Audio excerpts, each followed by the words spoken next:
তো প্রয়াত পিতৃদেব সমরেশ বসুকে দেখেছি যে বাবা লিখছে, টালির ঘর, ফাটা মেঝে, সেই মেঝের ফাঁক দিয়ে দিয়ে পিঁপড়ে মুখে ডিম নিয়ে উঠছে, একটা ছোট ফরাস পাতার মতন জিনিস, আর সামনে একটা জলচৌকি, তার উপর খালি গায়ে আমি দেখেছি। আমার সেই স্মৃতি আমার কাছে এখনো খুব স্পষ্ট। বললেই তো শুধু হয় না যে আমি শুধু লিখবো, লিখে জীবন চালাবো। করে খাবে কি? ভালো ছাত্র হলে ডাক্তার, উকিল, চার্টার্ড অ্যাকাউন্টেন্ট, ইঞ্জিনিয়ার এ সমস্ত হতে হয়, এবং এই হতে হওয়ার পেছনে মধ্যবিত্ত মানসিকতার ইনসিকিউরিটি। সুতরাং আমাদের বহু ট্যালেন্ট কিন্তু সেখানে চাপা পড়ে যায়। এই বিশ্বভারতী করে হয়েছে কার জন্য? রবীন্দ্রনাথ ঠাকুরের জন্য নয়, কিন্তু মহাত্মা গান্ধীর জন্যও নয়। বিশ্বভারতী কিন্তু হয়েছে রবীন্দ্রনাথ ঠাকুরের জন্য, এবং প্রচুর অবহেলা, অপমান, হিউমিলিয়েশন, অনেক কিছু সহ্য করতে হয়েছে। প্রেমিক হিসেবে তোমার কিরম খ্যাতি? খুব অখ্যাতি খুব একটা ছিল বলে আমি মনে করতে পারি না। আমি তো ক্লাস 8-9 থেকে প্রেমিক। এত দীর্ঘ জীবন যাপন করতে গিয়ে গোটা কয়েক প্রেমে পড়বো না, এটা তো হতেই পারে না। আমিও প্রেমে পড়েছি, আমারও প্রেমে পড়েছি। বউ না গার্লফ্রেন্ড? বাস। পাস করার তো কোনো রুল নেই। এবার গল্প নয়, ঢেউ উঠল কথা সাগরে। নোয়ার গল্প জাহাজের ভোঁ বেজেছে, ভোঁ বেজেছে।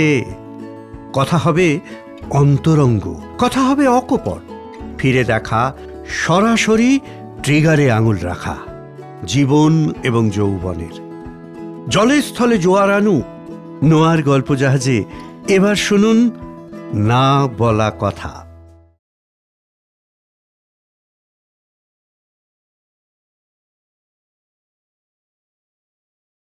নমস্কার, নোয়া গল্প জাহাজে আপনাদের সকলকে স্বাগত।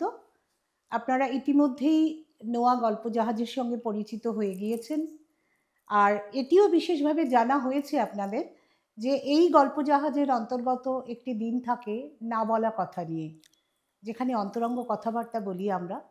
আজ সেই বিশেষ দিন এবং বিশেষ পর্ব। জানতে ইচ্ছে করছে তো কে আছেন আমার সঙ্গে? আজ আছেন আমার সাংঘাতিক একজন ভালোবাসার মানুষ, শ্রদ্ধার মানুষ, যার কথা আমি আমার লেখক জীবনের শুরু থেকে জানি এবং একজন তরুণ তুর্কি হিসেবে জানি। তিনি একাধারে অসম্ভব ভালো সার্জন, সাংঘাতিক ভালো লেখক। এই সবগুলো কথাই বাহুল্য আমার পক্ষে বলা, কারণ নামটা যেই মুহূর্তে বলবো আপনারা সঙ্গে সঙ্গেই বুঝতে পারবেন আসলে তিনি কে। আজ আমি আমাদের সঙ্গে সেই অতিথিকে এনেছি। লেখক, চিকিৎসক কি নন, ভীষণ ভালো গানও করেন, আর রান্নার জন্য তার একটি বিশেষ নামও আছে। নবকুমার বসু, আমাদের সকলের প্রিয় নবদা। নবদা, তোমাকে আমাদের এই আড্ডায় স্বাগত জানাচ্ছি, এবং অনেক ধন্যবাদ যে তুমি সময় বার করে আসতে পেরেছো।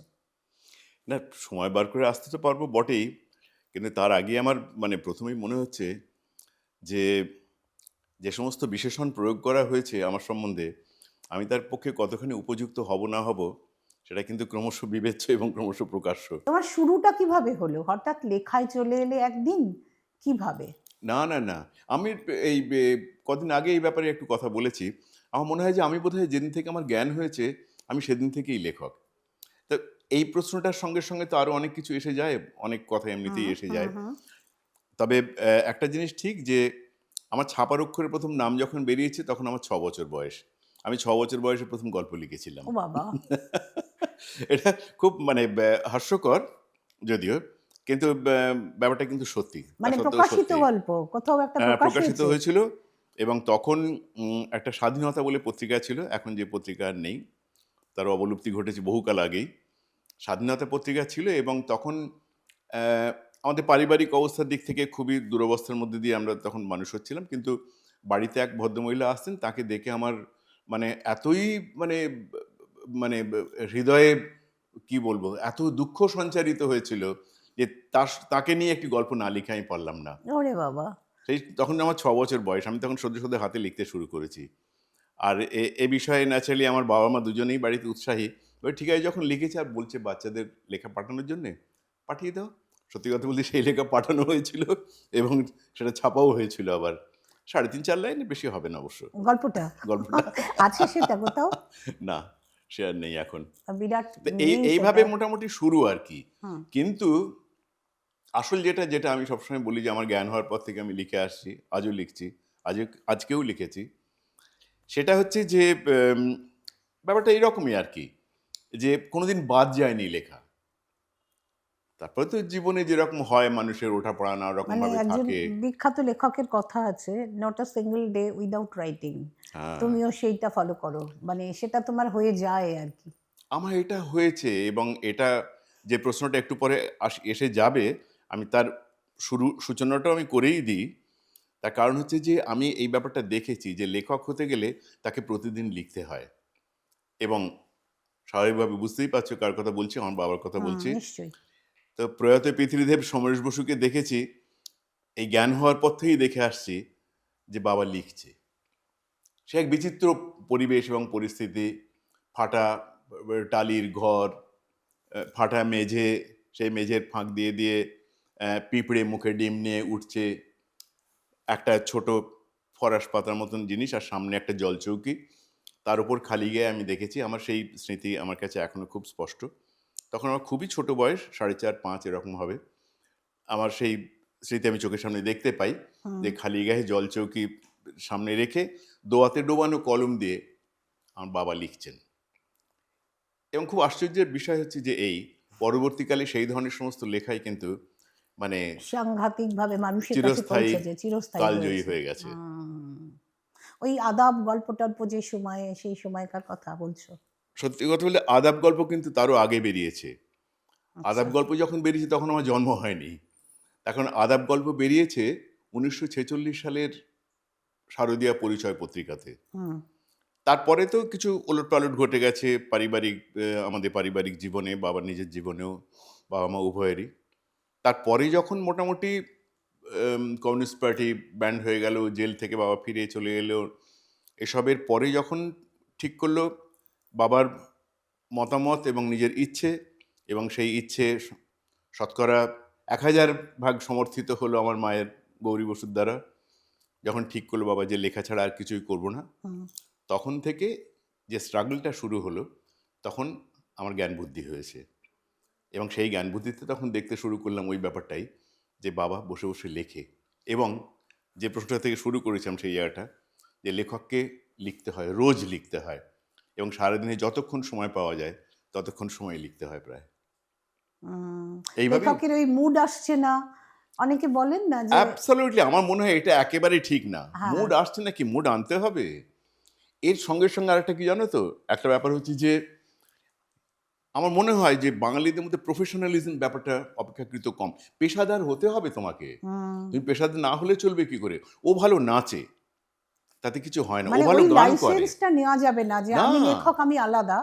আমি লিখি, হ্যাঁ, আমি সেই লিখি, শ্রমটা চাই। হ্যাঁ, তাতে আমার মানে অন্য কারোর আমি সমর্থন পাই চাই না পাই, তার কারণ বিশেষত লেখা নিয়ে যখন ব্যাপারটা আসে, উনি কি করেন, উনি লেখেন, না না উনি কি করেন, মানে কাজটা কি করেন, না উনি লেখেন, আহ লিখি তো আমিও, লেখাটা কোনো কাজ উনি নয়। কাজটা কি করেন, মানে লেখাটা কোনো কাজ নয়। হুম। কিন্তু যে লিখবে তাকে কিন্তু এইটাকে পার হয়ে এসেই, এটাকে অতিক্রম করে এসে তাকে বলতে হবে হ্যাঁ আমি লিখি এবং আমি পেশাদার লেখক। এটাই আমার কাজ। বুঝতেই পারছো যে এগুলো একদম। এগুলো এসেছে কোত্থেকে। কেন এগুলো এসেছে কিন্তু আমার মানে বাড়িতে দেখা বাবার থেকেই। তবে বললেই তো শুধু হয় না যে আমি শুধু লিখবো, লিখে জীবন চালাবো। বলতে গেলে উফ বাবা! আমার তো মানে এখন ভাবলেও মাথা খারাপ হয়ে যায় এখন এই বয়সে পৌঁছে। না, তা কিন্তু তার তুমি তো কারণ শুধু লিখে, তোমার কথা যদি বলি, হুম, তুমি তো শুধু লিখে জীবন চালাওনি। তুমি একজন খুব প্রতিষ্ঠিত ডাক্তার, এবং তুমি ভীষণ ভালো ছাত্র ছিলে। আমি আলাদা করে কথা বলার সুবাদে জানি বলে বলছি। হ্যাঁ, হ্যাঁ, তো সেই সেটা তুমি ঠিকই। মানে লেখক হবে ঠিক করেছিলে, এবং না হয়ে কোনো গতি ছিল না, লেখক হয়েছো। তার সঙ্গে সঙ্গে ডাক্তারির ব্যাপারটা কিভাবে হলো? এটা হচ্ছে যে আ ভালো ছাত্র হলে তাদের ডাক্তার, উকিল, চার্টার্ড অ্যাকাউন্টেন্ট, ইঞ্জিনিয়ার এ সমস্ত হতে হয়। এবং এই হতে হওয়ার পেছনে যে মানসিকতা কাজ করে সেটা হচ্ছে আমাদের আ মধ্যবিত্ত মানসিকতার ইনসিকিউরিটি, নিরাপত্তার অভাবজনিত ভাবনা। হুম। সুতরাং আমাদের বহু ট্যালেন্ট কিন্তু সেখানে চাপা পড়ে যায়। কেউ হয়তো ভালো গায় কিন্তু তারা বলবে যে, "না গেয়ে কি হবে? করে খাবে কি?" খানিকটা এই ধরনের মানসিকতা থেকেও আমরাও তো বড় হয়েছি এই পরিবেশের মধ্যে দিয়েই। কেন যে স্ট্রাগলটা আমরা দেখেছি ছোটবেলা থেকে, যে বাবা আর মার যেটা চলছে, তার মধ্যে ছেলে যদি লেখাপড়াতে ভালো হয় এবং সে যদি তারপরে ডাক্তারিতে চান্স পেয়ে যায়, তাহলে তার থেকে ভালো আর কি হতে পারে। আমার ক্ষেত্রে ব্যাপারটা এরকমই হয়েছে, তা যদিও তুমি চেয়েছিলে পড়তে তো? আমি নিজেও চেয়েছিলাম আচ্ছা, পড়তে। আচ্ছা। তার কারণ হচ্ছে যে আমি কিন্তু ছোটবেলা থেকে লিখেও চলে যাচ্ছি এর সঙ্গে। যখন ক্লাস 6, 7, 8, 9 এই যে কন্টিনিউয়াস চলছে, তার মধ্যে আমার লেখাও চলছে কিন্তু। আমি যে কারণে আজ পর্যন্ত নিজেকে বলি যে I am always a by professional man. এবং তখন থেকে এই ব্যাপারটা মানে উৎসাহ পেয়েছি বাড়ি থেকে। হ্যাঁ, উৎসাহ নিশ্চয়ই। না পেলে হতো না। অন্যরা করেনি, আমি করেছি। হুম, হুম, হুম। অন্য ভাই বোনরা করেনি। আর সাংঘাতিক একটা অভাবও তো গেছে তোমাদের। চূড়ান্ত অভাব। আমরা আসলে যে অভাবটা দেখেছি সেটাকে না দারিদ্র্য কিংবা অভাব এটা বললে হয় না। এবং এর খুব ক্রুড একটা যদি উদাহরণ দেয়া যায় সেটা হচ্ছে এই যে মানে রাস্তার ছোট, ছোট নেড়ি কুকুররা যেরকমভাবে মানুষ হয়, আমরা ছোটবেলাতে প্রায় সেরকমভাবেই মানুষ হয়েছি। ধুলো, ময়লা, ছাইগাদা, হ্যানা-ত্যানা ইত্যাদি, ইত্যাদি।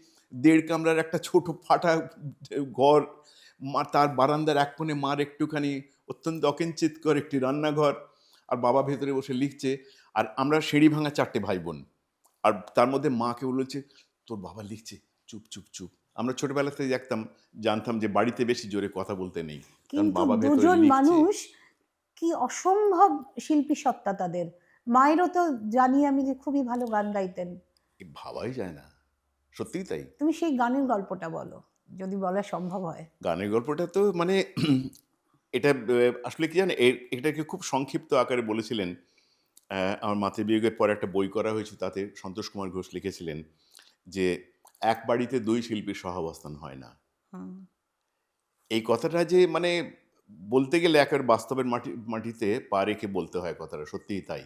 তার কারণ যে ধরা যাক বাবার এই যে প্রচণ্ড আত্মবিশ্বাস এবং প্রবল পরিশ্রম করার ক্ষমতা, তার সঙ্গে, সঙ্গে যে ট্যালেন্ট, এর সঙ্গে, সঙ্গে আমার মার দিকটা যদি শেষ পর্যন্ত খানিকটা যদি স্যাক্রিফাইস না হতো, হুম, তাহলে সেক্ষেত্রে ১ম প্রশ্ন ওঠে যে সিঁড়ি ভাঙা ৪ টে বাচ্চা যেত কোথায়? হুম, হুম।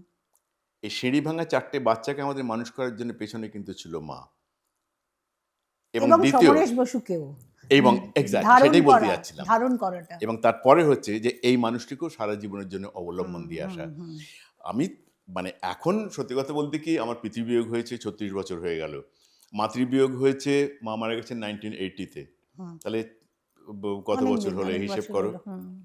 অনেক দিন হয়ে গেছে। এবং এখন সত্যি কথা বলতে কি যত দিন যায় স্মৃতি তো আস্তে, আস্তে শীতল হতে শুরু করে। তখন যেটা বেঁচে থাকে সেটা মানুষের তার কোয়ালিটি, হুম। জীবনটা কীরকম ছিল। আমি তো এখন সেই জায়গা থেকে দেখি। আমি আমার বাবাকে কিংবা মাকে না দেখে আমি একজন বিখ্যাত সাহিত্যিককে দেখি। আমি একজন প্রচণ্ড নিষ্ঠ একজন মহিলাকে দেখি, আমার মাকে। এইটা এইরকম আমার দেখে তখন আমার মনে হয় যে এই ধরনের উদাহরণ কিন্তু মানে আর বোধহয় নেই আমার মনে হয়। এইটা আমার খুব আশ্চর্য লাগে। আমি যখন তোমার সঙ্গে আলাদা করেও কথা বলেছি, তুমি সমরেশ বসু বলো। অনেক সময়ই আমি বাবা বলে হ্যাঁ, সম্বোধন করতে শুনি না। সমরেশ বসু, গৌরী বসু। মানে এই যে নিরপেক্ষতা, এটা কি সাংঘাতিক একটা সাধনা বলবো আমি। এটা কি করে সম্ভব? এটা আসলে কি এর পেছনে যেটা আমি বললাম যে সময়ের একটা ব্যাপার আছে। আমি যখন খুব তুমি যদি আমাকে খুব মানে ঘরোয়া হুম।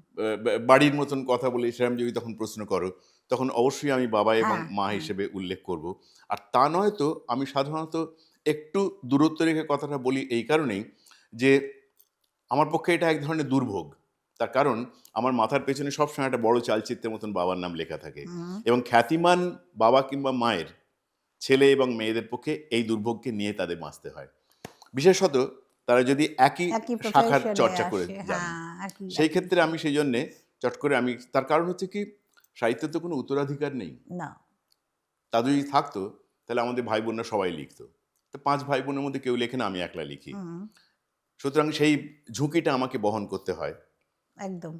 এবং আমি বরাবরই চেষ্টা করেছি যে আমার পিতৃ পরিচয়ের যে বিপজ্জনক সম্ভাবনা, আমি যতটা পেরেছি সেখান থেকে সরে থাকার চেষ্টা করেছি। বিপজ্জনক সম্ভাবনা। হ্যাঁ, খুবই বিপজ্জনক সম্ভাবনা। সেখান থেকে আমি সরে থাকার চেষ্টা করেছি এইজন্য যে আমি যেটুকু আছি আমি আমার নিজস্বতা নিয়ে থাকতে চেয়েছি। তাই হয়েছে। হ্যাঁ, আর কত কথা বলবে এই প্রসঙ্গে আরো অনেক কথা এসে যায়। তুমি জিজ্ঞেস করলে বরং তারপর অন্য আমি একটু পরে মানে কথাটা একেবারে বলব। কাট্টু একটা অন্য বিষয়ে আসছি। হুম, যদিও এটা আমার প্ল্যান ছিল না ভেবেছিলাম পরে বলবো, কিন্তু এখন এই প্রসঙ্গে কথা বলতে বলতে মনে হচ্ছে এই প্রশ্নটা করে ফেলি। তোমার আলো তোমার আধার, তোমার আধার তোমার আলো। তোমার আধার তোমার আলো আমার অত্যন্ত প্রিয় একটি বই, রথী ঠাকুরকে নিয়ে লেখা। আমার একটা প্রশ্ন আছে, হ্যাঁ, প্রশ্নটা মানে অনুমান আন্দাজ করতে করতে পারছি, পারছো? তাও শুনি কোথাও তোমার কি মুখ তুমি থেকে। নিজের সঙ্গে রথী ঠাকুরের মিল খুঁজে পাও? এই লেখার পেছনে এরকম কোনো তাড়না ছিল, নাকি তার সঙ্গে রথী ঠাকুরকেও তোমার একটা কৌতূহলের কারণ ছিল? আমি এই প্রশ্নটার উত্তর দুরকম ভাবে দিতে পারি। একটা হচ্ছে যে যখন আমি এইটা লিখেছি, এইটা ধারাবাহিকভাবে একটা জনপ্রিয় কাগজে প্রতি রবিবার বেরোতো লেখাটা, তোমার আধার তোমার আলো। এবং এটা হচ্ছে যে রথীন্দ্রনাথ ঠাকুরের জীবন আধারিত উপন্যাস। অনেকেই তখন এই প্রশ্নটা করেছেন যে রবীন্দ্রনাথ ঠাকুরের ছেলে রথীন্দ্রনাথ, আর আমি লিখছি তার কারণ আমার বাবা খুব বিখ্যাত লেখক, সেহেতু আমার সেখানে কোন রকম অতিরিক্ত দুর্বলতা কাজ করেছে কিনা রথীন্দ্রনাথ ঠাকুরের জন্য, সেই জন্যই কি আমি এরকম ধরনের জীবন আধারিত উপন্যাস লিখছি? প্রশ্নটা ঠিক তা নয়। হ্যাঁ, পুরোটা যে অসত্য তা নয়, কিন্তু আমার মনে হয় যে রথীন্দ্রনাথ ঠাকুরকে নিয়ে লেখাটা, এটা হয়তো আমার অবচেতন মনে কাজ করেছে, কিন্তু আমার সচেতন মনে যেটা কাজ করেছে যে এই জীবনটাকে, যেহেতু আমি জীবন আধারিত জীবন অবলম্বন উপন্যাস সাধারণভাবে, গল্প হ্যাঁ। বেশি লিখি, অন্যরকম ভাবে কাজ করেছে। এই আমার বারবার খুব মনে হতো যে যার বাবার নাম রবীন্দ্রনাথ ঠাকুর, ওই অত বড় বিশাল বটবৃক্ষের তলাতে যে ছেলেটি ছোটবেলা থেকে মানুষ হচ্ছে, সে কিভাবে মানুষ হয়েছে ছোটবেলা থেকে, এই প্রশ্ন আমায়, কিন্তু এইটা বোধহয় আমার সাবকনসিয়াস মাইন্ডের রিয়াকশন, যে সে তো ওই এত বিশাল ব্যক্তিত্বের তলায় তো চাপা পড়ে তার মরে যাওয়ার কথা। মানে আমি বলবো তোমার মতো সাফারার এই ক্ষেত্রে আবার গর্বও বটে, দুটোই হ্যাঁ, আছে। আর তার সঙ্গে সঙ্গে যেটা হয়েছে যে এই মানুষটা কিন্তু নিজেকে সবসময় মানে একটু করে সরিয়ে রেখেছেন, উনি নিজেকে সবসময় একটু করে আড়ালে রেখেছেন। তার কারণ হচ্ছে যে নিজের ভেতরে একটা কোথাও না কোথাও নিশ্চয়ই একটা হীনমন্যতা কাজ করেছে। আর 2 নম্বর হচ্ছে যে এই মানুষটাকে নিয়ে যদি আমরা না লিখি আজকে, তাহলে রবীন্দ্রনাথ ঠাকুরের কোথায়, তিনি কেন আমরা মনে করব তাকে, তার কন্ট্রিবিউশন কোথায়, এটা কোনোদিনই প্রকাশ পাবে না। কেননা রবীন্দ্রনাথ ঠাকুর যখন চলে গেছেন এবং যাওয়ার কিছুদিন আগে থাকতে রবীন্দ্রনাথ নিজেও এটা বুঝতে পেরেছিলেন যে আমার এই যে এত সৃষ্টি সম্ভার, লোকে কিন্তু একটু আধটু করে এদিক করে খাবলে টাবলে নিয়ে নেওয়ার চেষ্টা করছিল। একটা চিঠি, তার লেখার পাণ্ডুলিপির কিছু অংশ, একটা কবিতা, কেউ কেউ কাউকে কিছু লিখে দিয়েছেন। আর রবীন্দ্রনাথ ঠাকুর কেবল ভেবেছিলেন যে বাবার যা কিছু লেখা, যা কিছু আছে, সেগুলোকে আমি সংগ্রহ করে এক জায়গাতে রাখবো।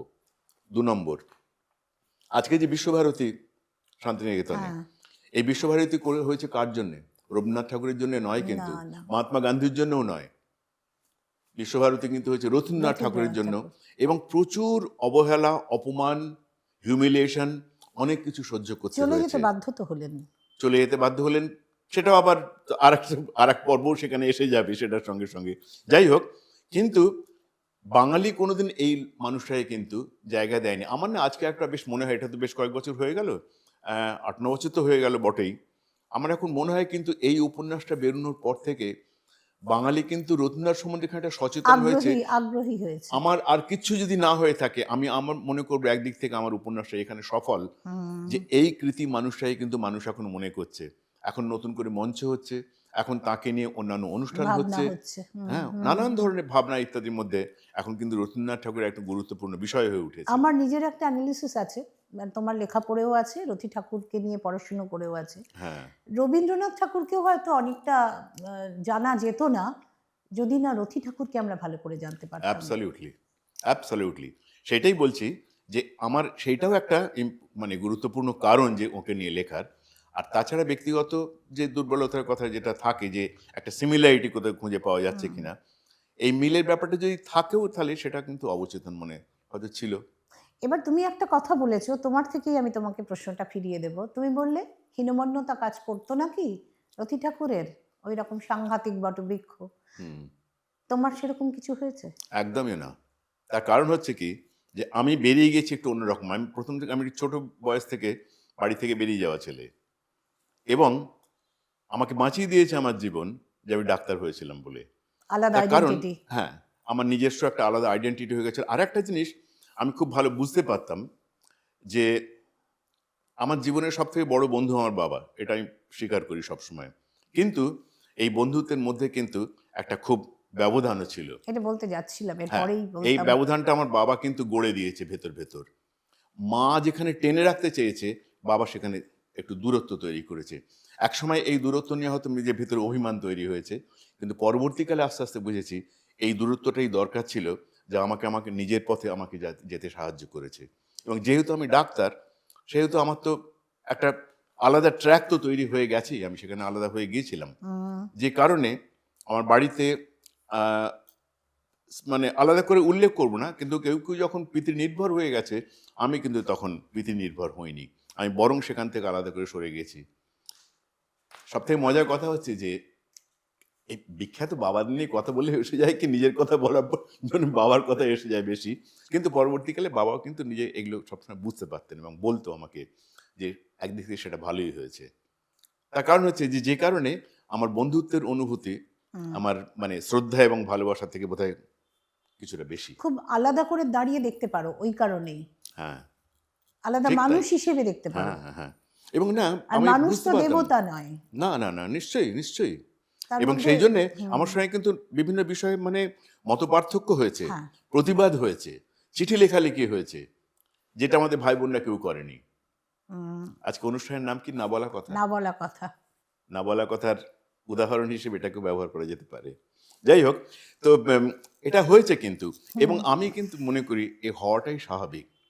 আর তারপরে এখন যত দিন যাচ্ছে, তখন আস্তে আস্তে এইসব ব্যাপারগুলোকে ছেড়ে দেওয়ার পরে আমি মানুষের হয়ে যখন দেখি যে সত্যি আমরা মানে এই লোকটির প্রতিও সুবিচার করিনি। কিন্তু বাংলা সাহিত্যে এই উদাহরণ কিন্তু আর নেই যে যিনি দুটো এবং হ্যাঁ। তিনটে পরবর্তীকালে একদম নামে সাংঘাতিক রকমভাবে জনপ্রিয় এবং অসম্ভব সৃষ্টিশীল তিনটেই কাজ সম্পূর্ণ করেছেন, শীর্ষে পৌঁছানো। অথচ তাকে কিন্তু সেই যোগ্য সম্মানটা দেয়া হয়নি। আমরা বাঙালিরা দিতে পারিনি সেটা। তাকে শুধু সমরেশ বসু হিসেবেও অনেকখানি দেওয়া যেত, তাকে কালকুট হিসেবেও অনেকখানি দেওয়া যেত, এবং শুধু ভ্রমর হিসেবেও তাকে মান্যতা না দিয়ে কোনো উপায় ছিল না। কিন্তু সেটা কোনোদিন দেওয়া হয়নি। যাই হোক, তারপরে আরো অনেক কথা আছে। তোমার প্রশ্ন শুনি। আমার প্রশ্ন হচ্ছে এর সঙ্গেই যে প্রশ্নটা আসবে, অনিবার্য প্রশ্ন, তুমি নিজেই বলেছো তোমার লাইফের অন্যতম ব্রেক থ্রু হচ্ছে চিরসখা। হ্যাঁ, স্বীকার করো? হ্যাঁ, স্বীকার আচ্ছা। করি। এবার এই চিরসখা যতদূর আমরা জানি পাঠক হিসেবে, পারিবারিক অনুভূতি, পারিবারিক বেদনা, পারিবারিক কষ্ট, মানে খানিকটা পরিবারের ছবি তুলে ধরা, তাই তো? এটা না এখন আর অস্বীকার করার কিছু নেই, হ্যাঁ, আর কারণ আমি আর এটা অস্বীকার করিও না এখন আর। পাবলিশডও বটে। অনেকদিন হয়ে গেছে, সে কি তুমি এই শতক হয়ে গেল। সাহসটা সেই তখন পেলে কি করে যে এইভাবে মানে স্রোতের বিরুদ্ধেই হাঁটা, বলবো এটা? আমরা তো আমাদের পরিবারকে একদম তাই। একরকম একটা মোড়কে রাখতে চাই, সেখান থেকে তুমি এই সাহসটা কি করে পেলে? এবং এটা বলতে গেলে যে কি সাংঘাতিক মানসিক শক্তি লাগে, সেটা কি করে হলো? তারপরে আমি ওটাই যাব যে মানসিক শক্তিটা তৈরি হয়েছিল ডেফিনেটলি আমার মায়ের জন্য, 1 নম্বর। আর 2 নম্বর হচ্ছে যে আমি খানিকটা বেপরোয়া হয়ে এই উপন্যাসটা লিখতে শুরু করেছিলাম। তুমি প্রথম যে কথাটা বলে যে breakthrough, yes, it's a breakthrough. তার কারণ হচ্ছে যে এটা আমার মানে আমার অন্তত লেখক জীবনের খুব নয় নয় করে তো প্রায় 50 বছর হতে চললো, এটা আমার লেখক জীবনের দ্বিতীয় পর্যায়ে বলা উচিত। কেন লিখলাম? হ্যাঁ, তার কারণ এই সমস্ত উপন্যাস কিন্তু একেবারে আমাদের গ্রাম গঞ্জ শহর মফস্বল নিয়ে তো লেখা। চিরসখা এখনো পর্যন্ত বাংলা সাহিত্যের মানে দীর্ঘতম অন্যতম দীর্ঘ উপন্যাস বলা যেতে পারে ডেফিনেটলি।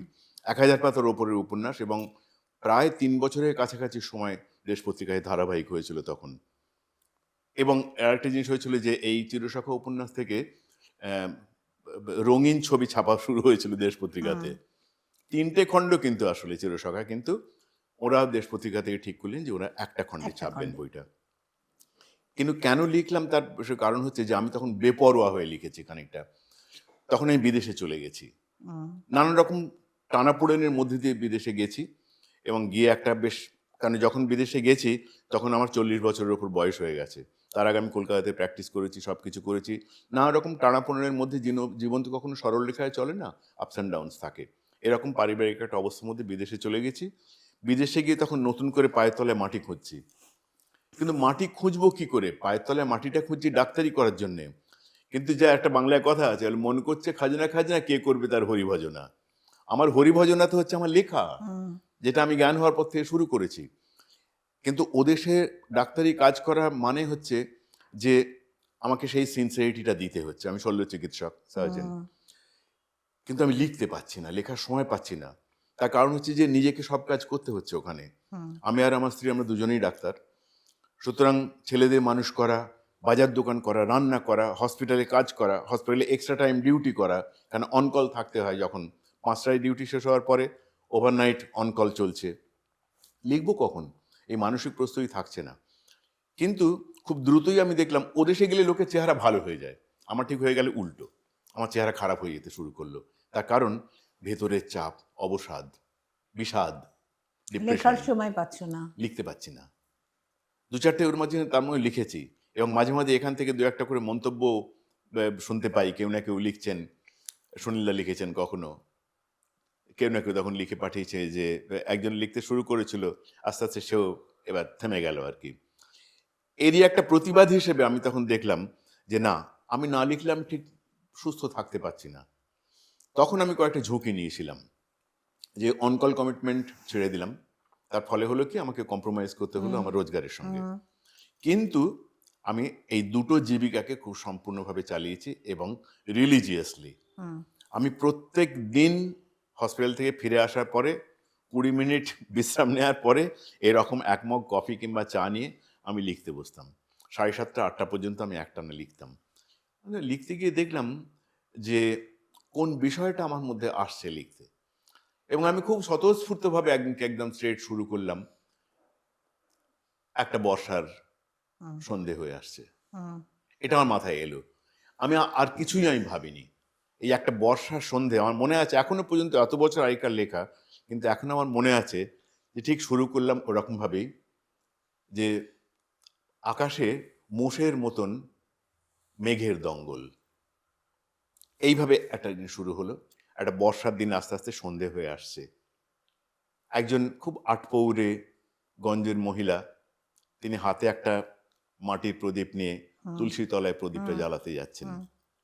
এই উপন্যাস শুরু হয়ে গেল, এবং তখন আমি আর অন্য কোনো দিকে ভাবিনি। ঠিক দেখলাম যে আমি তো শুরু করেছি, তারপরে যেটা হয়, তুমি নিজে লেখো, তুমি নিজেও বুঝতে পারো যে লেখা তুমি শুরু করেছো, তারপর লেখা তোমাকে টানতে শুরু করে একটু একটু করে।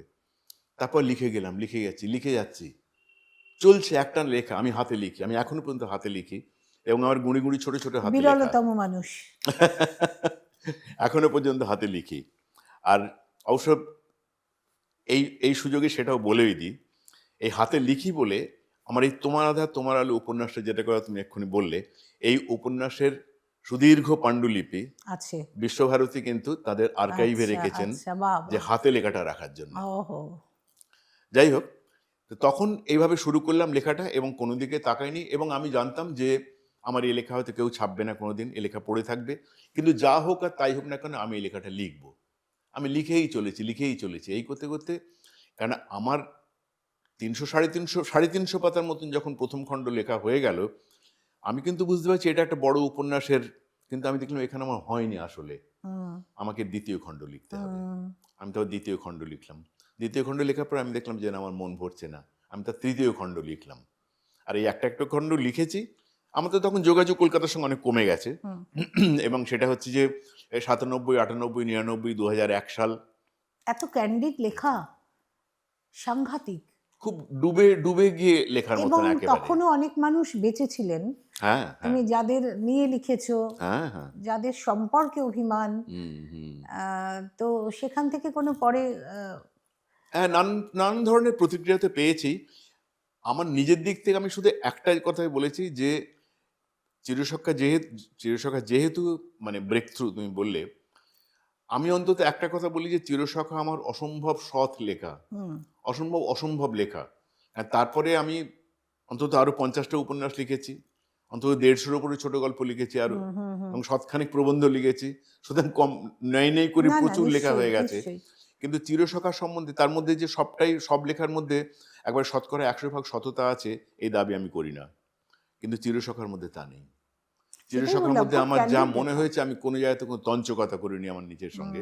এবং আমার মনে হয়েছিল যে যে কোনো লেখকের পক্ষে তার জীবনের একটা এরকম বড় লেখা হওয়া উচিত যেটাতে সে নিজে ভেতর থেকে বিশ্বাস করবে মাস্টারপিস একদম। যে সে কোনো তঞ্চকতা করেনি। আর চিরসখা তো থেকে যাওয়ার কথা, সেই কি ফর্মে থাকবে সেটাও ভাবতে হবে। কিন্তু থাকার কথা, চিরসখা থেকে অবশ্য যাবে। তুমি যখন ধারে কাছে আছো তখন তো চিরসখা কিভাবে থাকবে সেটা ভবিষ্যতে তার বিচারও হবে না এরকম ভাবে। এই প্রসঙ্গে তো আরেকটা কথা আমার ভীষণ বলে দিতে ইচ্ছে করছে, বলা যাবে কি না বলে দেওয়ার পরে বুঝবো, না হয় বকা খেয়ে নেবো একটু। না বলো। তুমি তো আরেকটা বিরাট কাজ শুরু করেছো। বাঙালি না বলার পাঠকের- কিছু নেই। বাঙালি পাঠকের জন্য এটা দুর্দান্ত সুখবর, শুধু বাংলা কেন, যদি অনুবাদ হয় সারা বিশ্বের কাছে এটা খুব আকর্ষণীয় একটা বিষয়। বলবে হ্যাঁ, না বলার কিছু নেই। আমার না মনে হয় আসলে মানে সত্যি কথা বলতে কি আজকের দিনে দাঁড়িয়ে আর গোপনীয়তা গোপন কি করার আছে? কিছু নেই, কিছুই নেই। মানুষের ব্যক্তিগত জীবনের গোপনীয়তাই যেখানে থাকছে না, সেখানে আমরা কি ভবিষ্যতে লিখবো না লিখবো তাই নিয়ে গোপনীয়তা রেখে লাভটা আর কি এটা তো আছে? ভবিষ্যৎ নয়, বর্তমান, তুমি তো লিখছো। একটা কি হ্যাঁ আমি লিখছি তো। একটা ব্যাপার আছে এখানে। এটাকে অনেকে গোপনীয়তা মানে মেনটেন করেন এই কারণে যে কেউ আবার বলেওছে, যদি কেউ লিখে ফেলে। অন্য কেউ ধরে নেয় যদি আমারটা। হ্যাঁ, এটা এই কনসেপ্টটা কিন্তু আমার মাথাতে ছিল না। আমি কয়েকজনের কাছে শুনে তারপরে আমি তো থাকি বিদেশে, তো আমি দু একজনের কাছে শুনেছি এই এটা কথা যার কিন্তু যেন নবোদাকে বলিস না, বলা যায় না নবোদা যদি লিখে দেয়। আমার তখন মাথায় হলো ও আচ্ছা এই ধরনের ঘটনা তো ঘটতে পারে। এটা আমাকে আসলে সত্যি কথা বলতে একটু পলিউট করেছে। মানে আমি নিজে এই কথাটা কোনোদিন ভাবিনি। তবে যার লেখা তারই তবে লেখা, ওইটা absolutely। হয় না একই বিষয় নিয়ে পাঁচজন আমার যদি লেখক। সেই আত্মবিশ্বাস থাকে হ্যাঁ, নিশ্চয়ই। যে এই লেখা আমারই লেখা, তাহলে সেই লেখা কেউ কোনোদিন ছিনতাই করতে পারবে লেখার না। বিষয়টা বিষয়টা হচ্ছে আমি জানি। বিষয়টা হচ্ছে দর্শকের যে জন্য। যেহেতু আমি জীবনভিত্তিক লেখা বেশি লিখি, তার কারণে আমি জীবনভিত্তিক রিসার্চ করতে বেশি পছন্দ করি। এই গবেষণা করতে কয়েক বছর সময় লেগে যায়, তথ্য খুঁটিয়ে খুঁটিয়ে খুঁজে খুঁজে বার করতে হয়। তো সাম্প্রতিক অনেকগুলো লাইভ বেসও লিখেছি তুমি জানো। সাম্প্রতিক যেটা শুরু করছি সেটা হচ্ছে যে রবীন্দ্রনাথের পুত্রবধূ বৌঠান প্রতিমা দেবীকে নিয়ে লেখা। এটা আমি ভেবেছি যখন রবীন্দ্রনাথ লিখছিলাম তখনই বেশ কিছু তথ্য আমি পেয়েছিলাম। তারপরে তখন মনে হয়েছিল যে কোথাও একটা কাউন্টার পার্ট মনে হয়। হ্যাঁ, প্রতিমা কাউন্টার দেবীকে। পার্ট শুধু তাই না, এটা একটা অদ্ভুত ব্যাপার যে জীবনভিত্তিক লেখা লিখতে গেলে আমাকে প্রথম ভাবতে হবে যে আমি কোন চরিত্রকে নিয়ে লিখবো এবং কেন। সংক্ষেপে ব্যাপারটা হচ্ছে এরকম যে এমন চরিত্রকে নির্বাচন করতে হবে যে চরিত্রের মধ্যে প্রচুর ঘাত প্রতিঘাত আছে, প্রচুর উত্থান পতন আছে, যার মধ্যে প্রচুর নাটকীয়তা আছে, শোক দুঃখ প্রেম হতাশা বিরহ একবারে এলোমেলো তার করে দিয়েছে নিজের জীবনকে। সেই জীবনটাকে তাহলে ধরতে হয় ভালো করে। বিপদটা হচ্ছে এই সমস্তগুলো যদি জানতে হয় একটা জীবন সম্বন্ধে, তাকে তন্ন তন্ন করে খুঁজতে হয়। তুমি ভাবো যে প্রতিমা দেবী আর আরো একটা বিষয় আছে এখানে, রবি ঠাকুরের বাড়ি পরিবারের। হ্যাঁ, এবং রবীন্দ্রিক লোকজন বিশেষ করে দায়িত্ব অনেকখানি সেখানে, দায়িত্ব অনেকখানি, অনেক দায়িত্ব, বিতর্ক হওয়ার সমূহ। সত্যিই তাই। তবে একটা লেখা বিতর্ক না তুললে আর। হ্যাঁ নিশ্চয়ই। আর আশ্চর্যজনক ভাবে এটাই সত্যি যে প্রতিমা দেবীর ওপরে কিন্তু খুব বেশি বই লেখা বড় কাজ কিংবা কিছু কিছু তেমন হয়নি, সমস্ত অথচ কিছুই নেই। এরকম একটা জীবন। এক প্রকাশন সংস্থা থেকে এবং পত্রিকা দপ্তর থেকে সাম্প্রতিককালে একটা বই বেরিয়েছে, আমি সেই বইটা পেয়েছি, আমি সেই বইটা পড়েওছি। কিন্তু তাতে যেগুলো আছে সেটা হচ্ছে যে বইটা করা হয়েছে বড়, তাতে প্রতিমা দেবীর কিছু ছোট ছোট লেখা আর বিভিন্ন সময়ে বৌঠানকে নিয়ে তাদের যা মতামত, ছোটখাটো প্রবন্ধ, এইগুলো। কিন্তু আমি নানান রকমভাবে বহু মানুষের কাছে পৌঁছে গেছি, পৌঁছে গিয়ে এমন ধরনের সব তথ্য সংগ্রহ করেছি যা হয়তো অনেকের কাছে নেই ইতিমধ্যে। এবং আমি লেখাটা শুরু করেছি, আমার মনে হয় অন্তত 1/3 বেশি আমার লেখা হয়ে গেছে, এবং আমি আবার ফিরে গিয়ে ও দেশে গিয়ে বসে শুরু করবো মন দিয়ে আবার। হ্যাঁ, এই দেশে থাকলে কোনো না একটু। একটা ক্যাম্পাসে হাঁটতে হাঁটতে তোমার সঙ্গে আমার এটা নিয়ে কথা হয়েছিল প্রথম, মনে পড়ে? ও কোথায় বলো তো? কোনো একটা আবাসনের ক্যাম্পাসে হাঁটতে হাঁটতে। আচ্ছা আচ্ছা। আসলে কি তুমি তো আমার হাঁটার প্রতিবেশীও বটে। হ্যাঁ সে তো বটেই, হাঁটার সময় দেখা হয় বছর খানিক আগে। আসলে বলতে হয়, লেখকদের আড্ডা দিতে হয়, লেখকদের বলতে হয়, গল্প করতে হয়। হয়েছিল বছর দুয়েক আগে। এই সুযোগটা অবশ্য আজকাল কমে যাচ্ছে। সেই থেকে আমি একদিক থেকে তো আমি মানে ভাগ্য ভালো বলতে হবে। কেন? তুমি তুমি তো ভালোই জানো। আছো বেষ্টিত, না, বেষ্টিত হলেও লেখক, হয় না। পাঠক, লেখা সাধারণ নিয়ে মানুষ কথাবার্তা সব সবসময় নিয়ে হয় না। আছো। সেটা নিয়ে আছে, কিন্তু লেখা নিয়ে কথা বলতে গেলে অন্তত লেখার ব্যাপারটার জন্য পেছনে যা শ্রম আছে, যা হ্যাঁ, দরদ হ্যাঁ, আছে, এগুলো যদি যে খানিকটা অ্যাপ্রিসিয়েট না করে তার কাছে তো বলা যায় না এসব ঠিকই কথা। ঠিকই। যে বুঝতে পারবে যে হ্যাঁ এটা নিয়ে, তখন মানে স্বতঃস্ফূর্তভাবে এই কথাগুলো বেরোতে শুরু করে। আর একটা আমি দেখেছি, এটাও বাড়িতে বাবাকে দেখেই খানিকটা বুঝতে পেরেছি, যে লেখা নিয়ে কিন্তু একটা নিজেদের ঘনিষ্ঠ বন্ধু বান্ধব মহলে কথা বলতে হয়। বলতে বলতে অনেক সময় অনেক কিছু নিজের অনেক ভেতরে সময় ভাবনা ব্রেনস্টর্মিং পরিষ্কার হয়ে হয়, যায়। অন্যদিকের হ্যাঁ, কথা আসে, আমার কথা যায়, একদম। হুম, সে তো বটেই। নিজের ভাবনা পরিষ্কার হয়ে একদম যায় অনেক একদম। সময়। আর তোমার লেখায় আমি যা পড়েছি আর কি, বেশিরভাগ তুমি নিজেও বললে বটে, জীবন বেসড, জীবন লাইফ ভিত্তিক বেসড আমি বেশ লেখা। কিছু উপন্যাস এবং গল্প এটা এটা লিখেছি। কেন তুমি মানে উম, একটা কিছু আধার চাও যেটা সত্যের উপর প্রতিষ্ঠিত, সেইখান থেকে লিখতে চাও, মানে এর কল্পনা করে বানিয়ে নয়? না, এরও একটা আছে না, কল্পনা তো থাকতেই হবে। না, সেটা তো পরে। হুম, একটা চরিত্রকে তুমি তো পুরোটা রক্ত মাংস যা আছে সেটা তো ডকুমেন্টেশন হলো, হ্যাঁ। তার মধ্যে তার তো কারণ হচ্ছে লেখকের কল্পনা। জীবনী আর জীবনধর্মী কিন্তু উপন্যাস একটা তো কি আলাদা আধার জিনিস। হলে মনে হয় যে এই আধারটা আছে, তার উপরে আমি আমার আমার মনে হয় যে এর পেছনে আমার একটা মানে বৈজ্ঞানিক মনও কাজ করে, হুম, যে সেটা হচ্ছে যে নতুন করে আবিষ্কার করা একজন মানুষকে, বিশেষত সেই ধরনের মানুষ, যেমন ধরো আমার প্রথম লাইফ বেস যে উপন্যাস, হুম, সে তো এখনো পর্যন্ত প্রায় বেস্ট সেলার, সেটা হচ্ছে শ্রীমাকে নিয়ে হ্যাঁ, লেখা। হ্যাঁ, এখন ভাবো, শ্রীমায়ের উপরে শয়ে শয়ে বই লেখা আছে, সেখানে গিয়ে নিজের আলাদা। উপন্যাস কিন্তু এই একটি। হ্যাঁ, হ্যাঁ, আমার উপন্যাসটার নাম হচ্ছে শ্রীময়ী মা, হুম, এবং দুখণ্ডে লেখা উপন্যাস। এই উপন্যাস যখন আমি শুরু করেছি তখনও আমাকে সুনীল গঙ্গোপাধ্যায় বিশেষভাবে আমাকে কিন্তু সতর্ক করেছিলেন যে খুব সাবধানে অনেক লিখবে। কথা হতে পারে, তার হ্যাঁ, কারণ হচ্ছে তুমি লিখছো উপন্যাস, আমি উপন্যাস লিখছি মানে হচ্ছে আমার অনেক ভাবনা, আমার অনেক কল্পনা এখানে বেরিয়ে আসছে। খানিকটা লাইসেন্স হয়ে যায় কারণ আর আমি কি। তো মানুষটাকে আমার নিজের চোখ দিয়ে দেখছি, সেই জন্য তো উপন্যাস। হুম, আমি তো জীবনই লিখছি না, হুম, জীবন ভিত্তিক উপন্যাস লিখছি। এই যে উপন্যাসের মধ্যে প্রচুর সংলাপ, এই সংলাপ তো সীমা বলেছেন কি না বলেন আমি তো না, জানি না। না, উনি তেঁতুলতলায় গিয়ে হেঁটে যাওয়ার পরে ওই পুকুরে স্নান করতে গেলেন কিনা, পূর্ণি পুকুরে, তা তো আমি জানি না। তখন খেজুর গাছের পাতা একখানা ঝড়ে উড়ে এসে পড়লো, হুম, এ তো উনি জানেন না, কিংবা হয়তো ঘটেনি কোনোদিন। হুম, কিন্তু আমি আমার কল্পনার চোখে দেখেছি। আমি যখন এই উপন্যাস লিখেছি তখন আমাকে আমি রামকৃষ্ণ মিশনে কাজ করতাম একসময় হসপিটালে।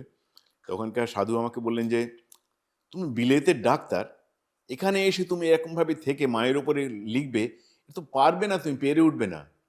তাই আমি বলছিলাম, আপনি আমাকে একটা থাকার জায়গার ব্যবস্থা করে দিন না, বাকিটা আমি বুঝে নেবো। তা আমি সত্যিই ছিলাম, পায়ে হেঁটে কতদিন যাতায়াত কতদিন করতাম। লেগেছে মানে উপন্যাসটা শ্রীমা উপন্যাস ভাবনা লিখতো, থেকে শেষ হওয়া বলছি? শ্রীময় উপন্যাস লিখতো অন্তত ৩-৩.৫ বছর লেগেছে। কিন্তু হুম, পরবর্তীকালে উপন্যাসগুলো আরো বেশি সময় লেগেছে।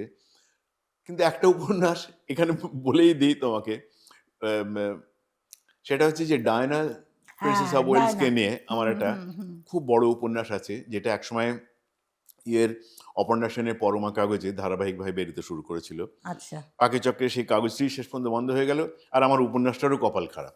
এই এই যে একবার উপন্যাসটা ধাক্কা খেলো, আমার খুব দুঃখ এখনো পর্যন্ত মনে আছে এটা, যে এত পরিশ্রমের উপন্যাস মানে বিলেতের সেই রাজতন্ত্র থেকে আরম্ভ করে একদম, সেটাও তো একটা হ্যাঁ, সাংঘাতিক লেখা। হ্যাঁ।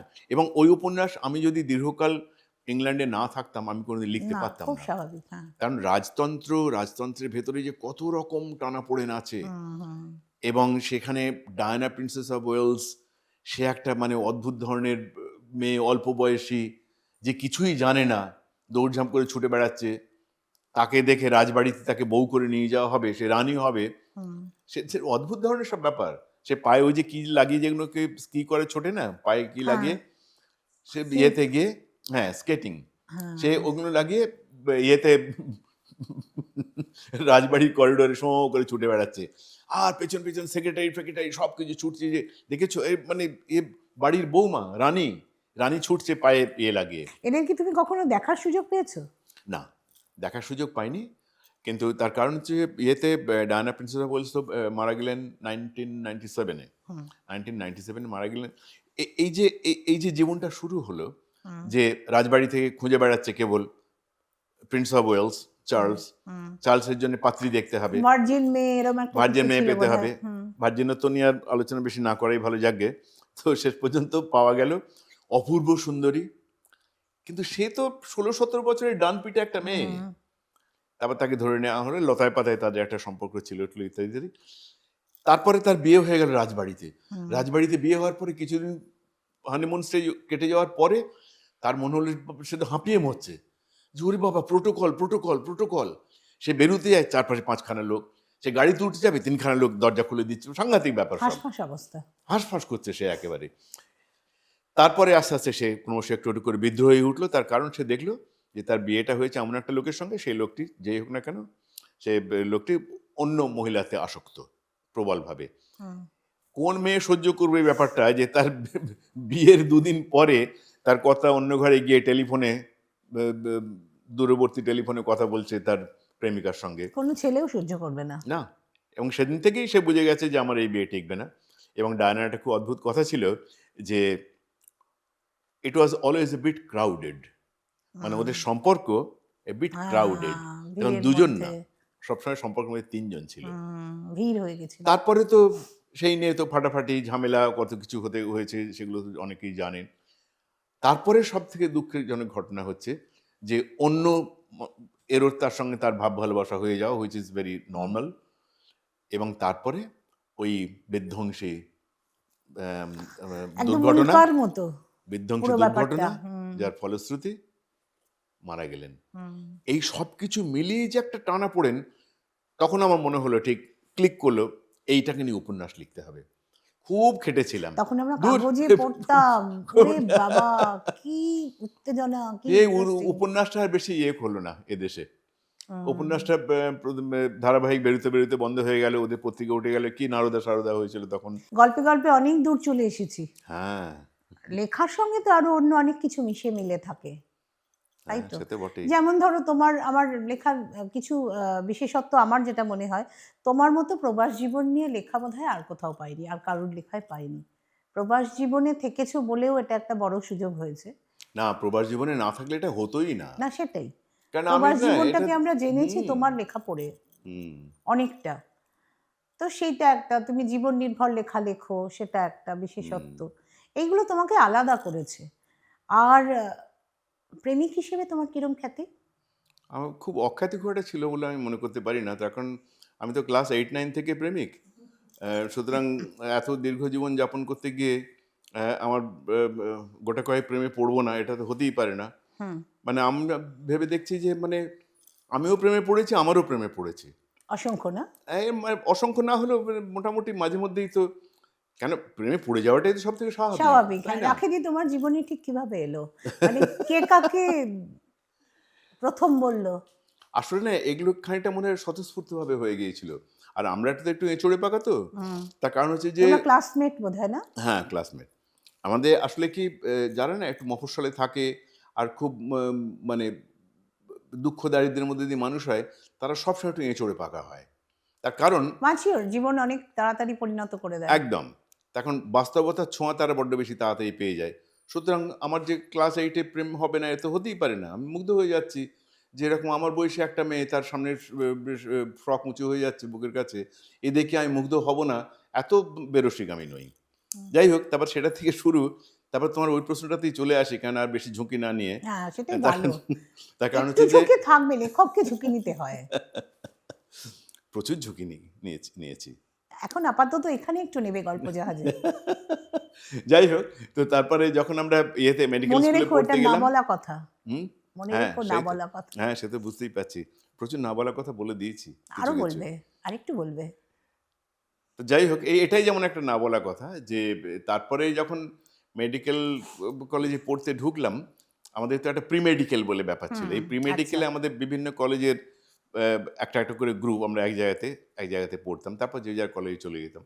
যেমন আমি পড়েছি ন্যাশনাল মেডিকেল কলেজ থেকে, আর আমার স্ত্রী রাখি, ও পড়েছে নীলরতন থেকে। কিন্তু আমরা প্রি মেডিকেলটা পড়েছিলাম এক জায়গাতে। ওইখান থেকে হলো। ওই যে প্রি মেডিকেলের ওই যে চেনা জানা ইত্যাদি, আমি দেখলাম যে শহুরে ছেলে মেয়ে, তাদের ঠাটবাট একটু অন্যরকম। কিন্তু আমার কেবল মনে হতো আমরা মফস্বল থেকে এসে আমরা কমতি কি আছি। তখন থেকে দেখলাম যে আমরা না, আসলে তখন সেই ড্রেন পাইপ প্যান্ট। আমি ট্রেনে যাতায়াত করতাম, আমার বাবা আমাকে ছাড়েনি। বাবা বলেছে না, ডেলি প্যাসেঞ্জারি করে যাতায়াত কষ্ট হতো ঠিকই, তাও বাবা বলেছিল না যাতায়াত করতে। কিন্তু কদিন পরে দেখলাম শহুরে ছেলে ফেলেগুলো কেটে গেছে, শহরের মেয়েগুলোর সঙ্গে আমাদের ভাব বেশি হয়ে গেছে মফস্বলের ছেলেমেয়েরা। কেন? তার কারণ হচ্ছে যে খেলাধুলো 1 নম্বর। আমি খুব ভালো ব্যাডমিন্টন এবং ভলিবল প্লেয়ার ছিলাম। আমি খুব ভালো মাউথের গান বাজাতে পারি। হুম। তখন থেকেই বাজাতাম, তখন আমি মাউথের গান বাজানোর আর্টিস্ট। মানে সে নানান রকম গানও তো একেবারে গাও, গান গাওয়া, এই সমস্ত কিছু মিলিয়ে রীতিমতো দেখলাম। হারমোনিয়াম বাজিয়ে গাওয়া। হ্যাঁ, গাই, শিখিনি কিছু না, কিন্তু আমি না প্রায় অনেক মিউজিক্যাল ইনস্ট্রুমেন্ট বাজাতে পারি। আমি পিয়ানো বাজাতে পারি, ও, আমি হারমোনিয়াম বাজাতে পারি, মাউথ অর্গান বাজাতে পারি, আমি তবলা নিয়মিত বাজাই। তো এরম ছেলের প্রেমে কে না পড়বে? এখন এইগুলো মেয়েরা এরম ফটাফট, ছেলের প্রেমে কে সেই না তো বলছি পড়বে? যে সেই তো মেয়েরা বলছি। কিন্তু এসব দিয়ে খুব ফটাফট প্রেমে পড়ে যায়। খেঁচা অম্বলের মতন দেখতে হয়তো, রোগা ডিগডিগে চেহারা, হ্যাঁ, তারপর দেখো থুপ্পি চুল, এসব দেখে তো আমি একটা অদ্ভুত কথা বলেছিলাম আমার বউকে পরবর্তীকালে। আমি কেন, মেয়েদের তো ন্যাচুরাল ওই বয়সে খুব সুন্দর দেখতে হয়, তারা সবই ঠিক। আমি তোমার মতন এত দেখতে সুন্দর একটা মেয়ে আমার মতন একটা খেঁচা কার্তিক আর ছেলে রাখিদিকে তো প্রেমে খুব পড়ে গেল। সুন্দর দেখতে, এখনো কি হ্যাঁ। সুন্দর, তখন তো নিশ্চয়ই সুন্দরী ছিল আরো। ওর অসম্ভব যে বোঝা তোমার যায়। মতন এরকম একটা সুন্দরী দেখতে মেয়ে এরকম একটা খেঁচা কার্তিক ছেলে প্রেমে পড়ে গেল, এটা আমি হলে কোনোদিন পড়তাম না। এটা একটা কথাই ছিল তখন।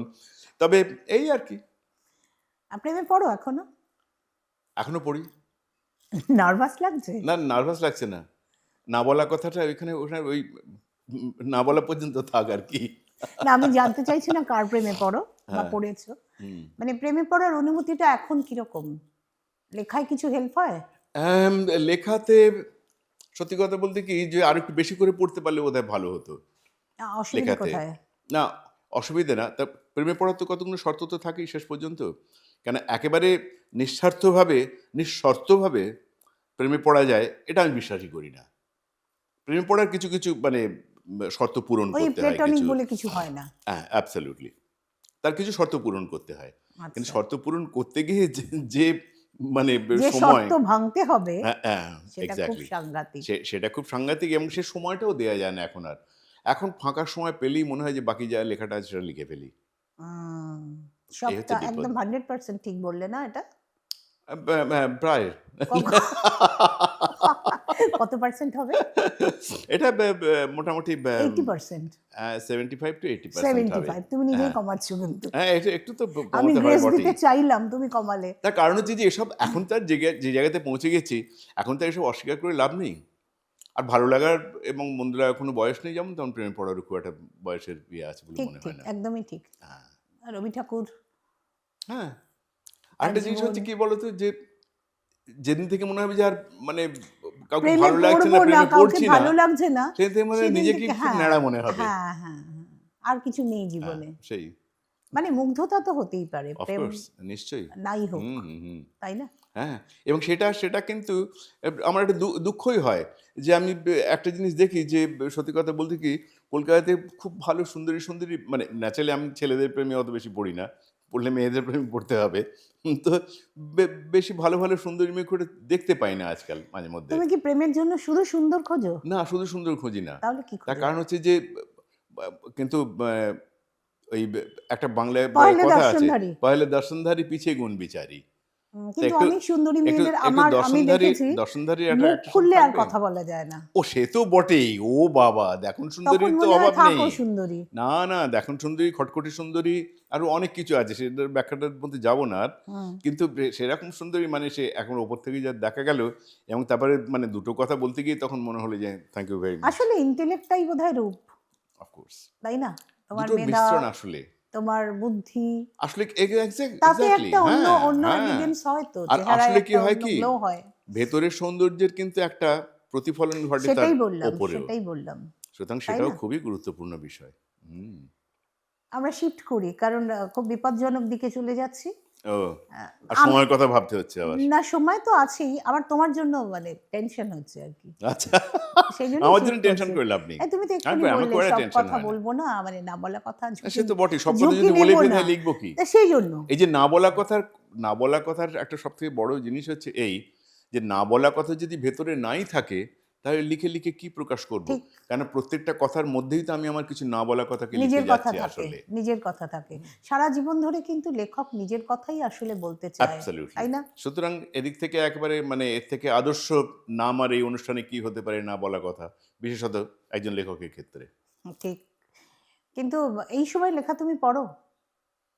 পড়ি, কিন্তু একটু কায়দা করে পড়ি। তার কারণ এটা অস্বীকার করে লাভ নেই যে অনেক দিন ধরে এই কর্ম করতে করতে, লেখা পড়তে পড়তে, নিজে লিখতে লিখতে একটা ধারণা হয়ে গেছে।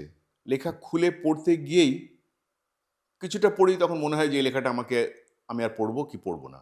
এবং যদি মনে হয় যে টানছে না, না, যদি টানছে মনে হয় না। যে টানছে না, আমার পড়তে ভালো লাগছে না, আমি সেটা আর পড়ি না। তুমি ধরো যে যদি শারদীয়ার সংখ্যাই যদি ধরো একটা, হুম, যে তুমি ধরো যে ঠিক আছে অনেক পত্রিকা ছেড়ে দিয়ে ধরো 10টা পত্রিকা যদি ধরি, 10টা পত্রিকার মধ্যে অ্যাভারেজ যদি 5টা করে উপন্যাস থাকে তাহলে 50টা উপন্যাস একদম, হলো। একদম। 50টা উপন্যাসটা পড়ার আমার সময় নেই। সময় নেই। আচ্ছা, 50টা উপন্যাস থাকবে, অন্তত 150 গল্প থাকবে, লোকে পড়তে পারে না কেউ। কিন্তু উল্টে পাল্টে দেখতে দেখতে কিন্তু একটা আন্দাজ হয়ে যায়। হুম। আমি যেমন এবছরে একটা উপন্যাস পড়েছি, এই উপন্যাসটার নাম হচ্ছে কি কড়িটড়ি সংক্রান্ত কিছু একটা ব্যাপার হবে আর কি। এক মুঠো উপন্যাসটার সাদা মধ্যে করি। এক মুঠো সাদা কড়ি, এই যে একটা উপন্যাস আমি পড়েছি, এটা লীনা গঙ্গোপাধ্যায় বলে এক মহিলার লেখা। তা আমি সামনাসামনি তোমাকে বলছি, আমি আরও এটা ওটা উল্টেছি কিন্তু। তা আমি যখন এই শারদীয়া বর্তমানে এই বছর এটা পড়তে এলাম, এই উপন্যাসটা আমি কিন্তু খুব ছোট উপন্যাস নয়, কিন্তু এখন তো উপন্যাসের শব্দ সংখ্যা কমিয়ে দিয়েছে, কিন্তু উপন্যাসটা পড়তে গিয়ে আমি দেখলাম এটা প্রায় 50,000 শব্দের, 45 থেকে 50,000 শব্দের উপন্যাস। আমি কিন্তু একটানা দুদিনে পড়ে শেষ করে ফেলেছি। এই যে টান, তার মানে কি এই উপন্যাসটা আমাকে টেনেছে। এটা আমি তুমি সামনে মানে আছো বলে খুবই আমি যে বলছি সহজ তা পাচ্ছ নয়। আর কি। হ্যাঁ, খুবই সহজ পাচ্ছ, তরল একটি লেখা যেটা একটানে পড়ে ফেলা যায়। যেটা একটানা পড়ে ফেলেছি, তার কারণ এটা কিন্তু খুব সব থেকে বড় গুণ দরকার। যে কোনো লেখা একটা খুব ইন্টেলেকচুয়াল লেখা দেওয়া যায়, ভীষণ আঁতের লেখা, সে পড়তে গিয়ে দাঁত ফোটাতে পারলাম না। হুম, মানে 1.5 পাতা কোনো মতে যদি টানলো কি টানলো না, তারপর মনে হলো যে ওরে বাবা ঢের হয়েছে, থাক বাবা, আমার সময় নেই, আমার টানছে না। প্রসাদ গুণ, এটা হুম। একেবারে লেখার এই প্রসাদ গুণ। সময় কাদের লেখা তোমার ভালো লাগে, মানে সেভাবে বলতে পারো? না তরুণ সেরকম ভাবে, প্রজন্ম? না খুব একটা সেরকম তো দেখতে পাচ্ছি না। তবে হঠাৎ হঠাৎ মাঝে মাঝে এক একজনের লেখা মানে পেয়ে যাই, তখন ভালো লাগে। কিন্তু যা হয় আর কি, যে এখন সেরকমভাবে মানে নামগুলো সেভাবে আর মনে থাকে না অত। তোমার সময় যারা লিখতেন তাদের মধ্যে খুব উল্লেখযোগ্য অনেকেই আছেন। তাদের সম্পর্কে তোমার কি মনে হয়? একজন সমসময়ের লেখক হিসেবে তুমি কিভাবে দেখো? এটা এটা একটা একটু জটিল প্রশ্ন, কিন্তু কথা হচ্ছে যে সমসাময়িক যারা ছিলেন, একটা অদ্ভুত ব্যাপার দেখা গেছে কি, যে আমরা আমাদের বলি যে 70 দশকের লেখক, কারণ 70 দশকের মাঝামাঝি থেকে শেষ দিক এবং 80 গোড়ার সুচিত্রা দিকে। ভট্টাচার্য তোমাদের সময়ের হ্যাঁ, সৈতন আমাদের মানে একেবারে ঘনিষ্ঠ বন্ধু। তুইতকারী বিড়ি সিগারেট খাওয়া বন্ধু হুম, বলা হুম। উচিত। তো সুচিত্রা লেখার মধ্যে যেটা এই জিনিসটা ছিল, যেটা খুব যে প্রসাদ গুণ। প্রসাদ গুণ, হুম, হুম, যে সুচিত্রা লেখা ধরলে পড়ে ফেলা যেত। হুম, হুম। কিন্তু আমাদের সময়কার যে আরও যারা ছিল 70-এর দশকের মধ্যে, আমি সবাই নাম করছি না, কিন্তু 70 দশকের বেশ কয়েকজন কিন্তু এখনও লিখে যাচ্ছেন। আমার মনে হয় এদের মধ্যে মানে যদি নাম করে, তুমি যদি জিজ্ঞেস করছো যখন আমাকে আলাদা করে, তখন আমাকে নাম করে বলতে গেলে আমার নিজের লেখার কথা বাদ দিচ্ছি, আমার স্বপ্নময় লেখা ভালো লাগে। এক্স্যাক্টলি। হুম। স্বপ্নময় লেখা ভালো লাগে। আর হচ্ছে আমার এটা খুব আমার মানে কষ্টেরও ব্যাপার, সত্যি কথা বলি, যে সুচিত্রা তাড়াতাড়ি চলে গেছে। সুচিত্রা মানে অত্যন্ত ঘনিষ্ঠ বন্ধু ছিল, অতি ঘনিষ্ঠ বন্ধু। হুম, হুম। মানে সুচিত্রা আমাকে বলতো যে ও যখন লুকিয়ে সিগারেট খেতে হতো, আমার জন্য এটা এনে দিও, আমার জন্য ওটা এনে দিও, আমার জন্য ওই চকলেটটা এনে দিও, হুম। আমার জন্য একটা পাইপ এনে দিও। সত্যি সত্যি এইসবই। বন্ধুত্ব, মানে ওখানে কোনো জেন্ডার না, অ্যাবসলিউটলি কোনো জেন্ডার পাঁচিল হয়ে বায়াস ছিল না, দাঁড়ায়নি। হুম, কোনো ছিল না। কিন্তু এটা মানে ভেরি শকিং। হুম। আর সুচিত্রার লেখা এবং খুব সত্যিই সুচিত্রার লেখা। আনটাইমলি। সুচিত্রার লেখাকে অনেকে নানা রকমভাবে সমালোচনা করে, যে সুচিত্রার লেখা হালকা, সুচিত্রার লেখা বেশি দিন থাকবে না কিংবা টিকবে না। আমি এগুলো না বিশ্বাসই করি কার না লেখা একেবারে। কতদিন থাকবে কে বলবে? অ্যাবসলিউটলি। সময় তার মধ্যে বলবে। আরও তো হ্যাঁ 70 দশকের অনেকেই লিখেছেন, তারা পুরস্কার পেয়েছেন, সবই ঠিক। কিন্তু তুমি জিজ্ঞেস করতে যাও লোকে বলে, কে মশাই? ও জানেন তারা পুরস্কার পেয়েছেন। তারা তাদের লেখা নিয়ে প্রচুর আলোচনা হয়েছে, হয়তো কেউ ওই লেখক বৃত্তে কথাবার্তা হয়েছে। তাদের নাকি এখন কি দিয়ে তাদের জনপ্রিয়তা কিংবা লেখার গুণাগুণ বোঝা যায় কি না, কফি হাউসে তিনি বসে আর কতটা করে, কতগুলো চেয়ারে বৃত্তটা কত বড় হয়, তাই নাকি? এইসব ধরনের বোকা বোকা ব্যাপারগুলো আজকাল আর চলে না। আর আমি 35 বছরের বিদেশবাসী, আমি আমাদের দেশটাকে ব্যাপারটাকে দেখি পাখির চোখের নিচে দেখার মতন সব ব্যাপারটা ঠিক, দেখতে পাই, ঠিক, ঠিক। এবং তাতে না বেশ একটা পরিষ্কার প্রতিফলন ঘটে, আমি বুঝতে পারি।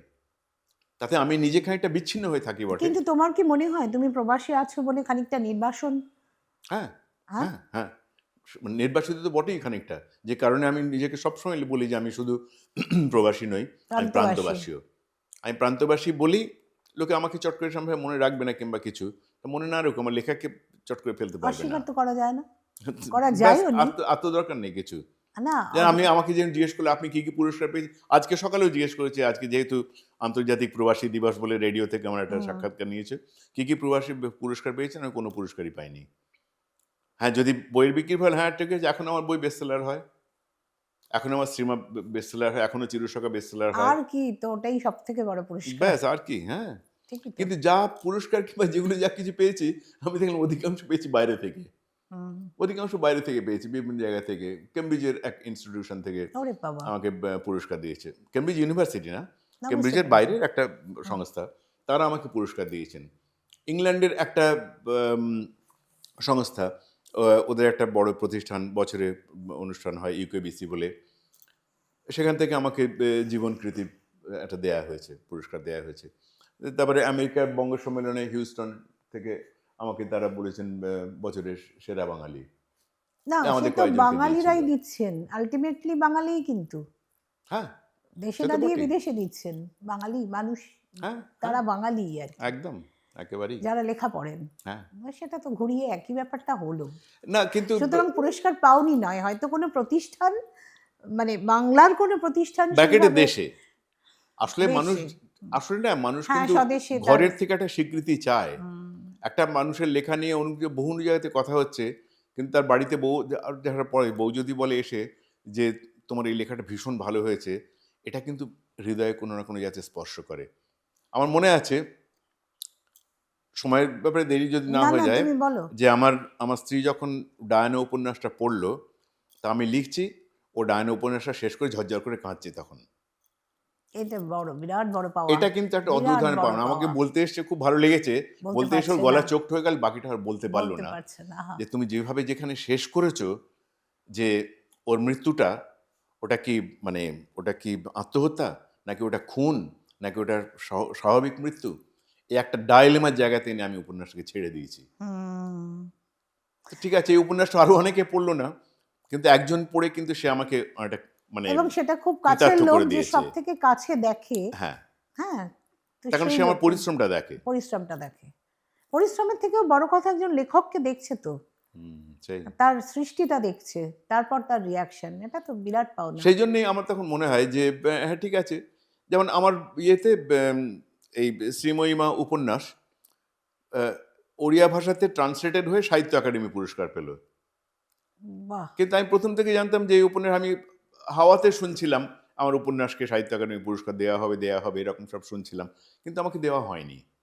আচ্ছা, কিন্তু ঘুরিয়ে নাক দেখানোর মতন সেটাকে ট্রান্সলেটেড ভার্সনটাকে দেওয়া হলো সাহিত্য একাডেমি এটা হয়, পুরস্কার। মানে ভার্সনটাকে দেওয়া হবে যে আমাদের লেখক। এখানে হয়, বিদেশ বিভূয়ে কিন্তু কোনো রকম এরকম ধরনের স্টেট প্রাইজ যেগুলো, হ্যাঁ, তা যদি ট্রান্সলেটেড ভার্সন কেউ দেওয়া হয়, সেগুলো সবসময় 50-50 করে দেওয়া হয়। একদমই তাই, তাই 50 জানি। ভাগ দেওয়া হয় যার অরিজিনাল লেখা, আর 50 দেওয়া হয় এই যিনি তো অনুবাদ সম্প্রতি করেছেন। একটি বানু মুস্তাক বোধহয়, যার যার- যার লেখাটা অ্যাওয়ার্ড পেল, হুম।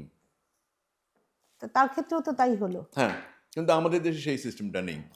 বরং এই উপন্যাসটা যখন সাহিত্য একাডেমি পুরস্কার পেল, শ্রীময়ীমা, ওই একই প্রচ্ছদ, ওই একই বই, সব কিছু, তাঁরা ওখান থেকে ভুবনেশ্বর থেকে এসে আমার বাড়িতে ফুল মালা টালা নিয়ে এসে একবার একসা কাণ্ড। কারা? আমি তো উড়িষ্যা থেকে, আচ্ছা, হ্যাঁ। যিনি এটা অনুবাদ করেছিলেন সে আচ্ছা, ভদ্রমহিলার আচ্ছা, নাম আচ্ছা। হচ্ছে শ্রীমতী শ্রদ্ধাঞ্জলি কানুনগো। নামটাও খুব সুন্দর। খুব সুন্দর। তিনি একজন অধ্যাপিকা। কিন্তু তিনি এসে কষ্ট হয় বললেন, না এরকম ক্ষেত্রে? খারাপ লাগে না? খারাপ লাগলেই তো কিছু করার নেই, খারাপ তো লেগেছে বটেই একটু। উম, যাই হোক, কিন্তু এগুলো নিয়ে এখন আর সেই এর জায়গাতে আর ঊর্ধ্বে নেই। এখনকার জীবনটা হ্যাঁ, এর এর থেকে ঊর্ধ্বে, ঠিক। এগুলো আচ্ছা চলে গেছে নবদা, এখন। মানে তুমি নবদা, তোমার তো অনেকগুলো রং। একটা রং হচ্ছে নব ঠাকুর। এই নব ঠাকুরটি কে, বলো না। এই নব ঠাকুরটা হচ্ছে যে এটা আমারই নাম, কিন্তু এটা আমার ছদ্মনাম বলা উচিত। আমি এই নামে কিছু কিছু লেখাটেকেও লিখেছি অল্প স্বল্প এদিক ওদিক। এটা হচ্ছে এই নামটা দিয়েছেন সুনীল গঙ্গোপাধ্যায়। হুম। সুনীল আমাকে মানে খুবই ছোটবেলা থেকে দেখছেন এবং স্নেহ করতেন। ওদেশের বাড়িতেও গিয়েছিলেন। তো ওদেশের বাড়িতে গিয়ে সুনীলদারা তো সেই শিবাশ্রী গেলে বোতল নিয়ে বসেছে, আড্ডা হচ্ছে, গল্প হচ্ছে, আর আমি হসপিটাল থেকে ফিরে টাই ফাই ফেলে সায় বেরিয়ে ছেড়ে দিয়ে গামছা বেঁধে রান্না করতে শুরু করেছি। তা সুনীলদা বলছে ঠিক আছে, ওরা হুইস্কি খাচ্ছে, আর তারপরে বলছে তুমি তাড়াতাড়ি শেষ করো, গল্প পাঠা একটা আছে। আমি গল্পও শুনছি, একজন অন্য কেউ পড়ছে, দু তিনজন আমার বাড়িতে। আমাদের বাড়ির ওখানকার রান্নাঘরে তোমাদের এই ঘরটার থেকে এই ঘরটা দুগুণ হবে, রান্নাঘরটা আমাদের বড়, আর রান্নাঘরেই আড্ডা বেশি সব হয়। হয়, ঠিক। তো সে আড্ডা যখন হচ্ছে, তা শুনলে তুমি এতক্ষণ ধরে কি রান্না করছো? তা আমি বললাম যে আজকে আপনি এসছেন বলি একটু। আমি বলি তুমি কি কি করছো? তা আমি বললাম আমি ঝিঙে পোস্ত করছি, নারকেল দিয়ে মুগের ডাল করছি, আর ওই ইয়েতে মাছের মাথা আছে, তার সঙ্গে পালং শাক, কুমড়ো টুমড়ো ইত্যাদি দিয়ে একটা ছেঁচড়া করছি। আমি যত একটা করে বলছি, শুনলে একটু একটু করে মুখটা এরম করে তুলছেন। তারপর দই মাছ করছি আর একটা দো পেঁয়াজি করবো ইয়েতে।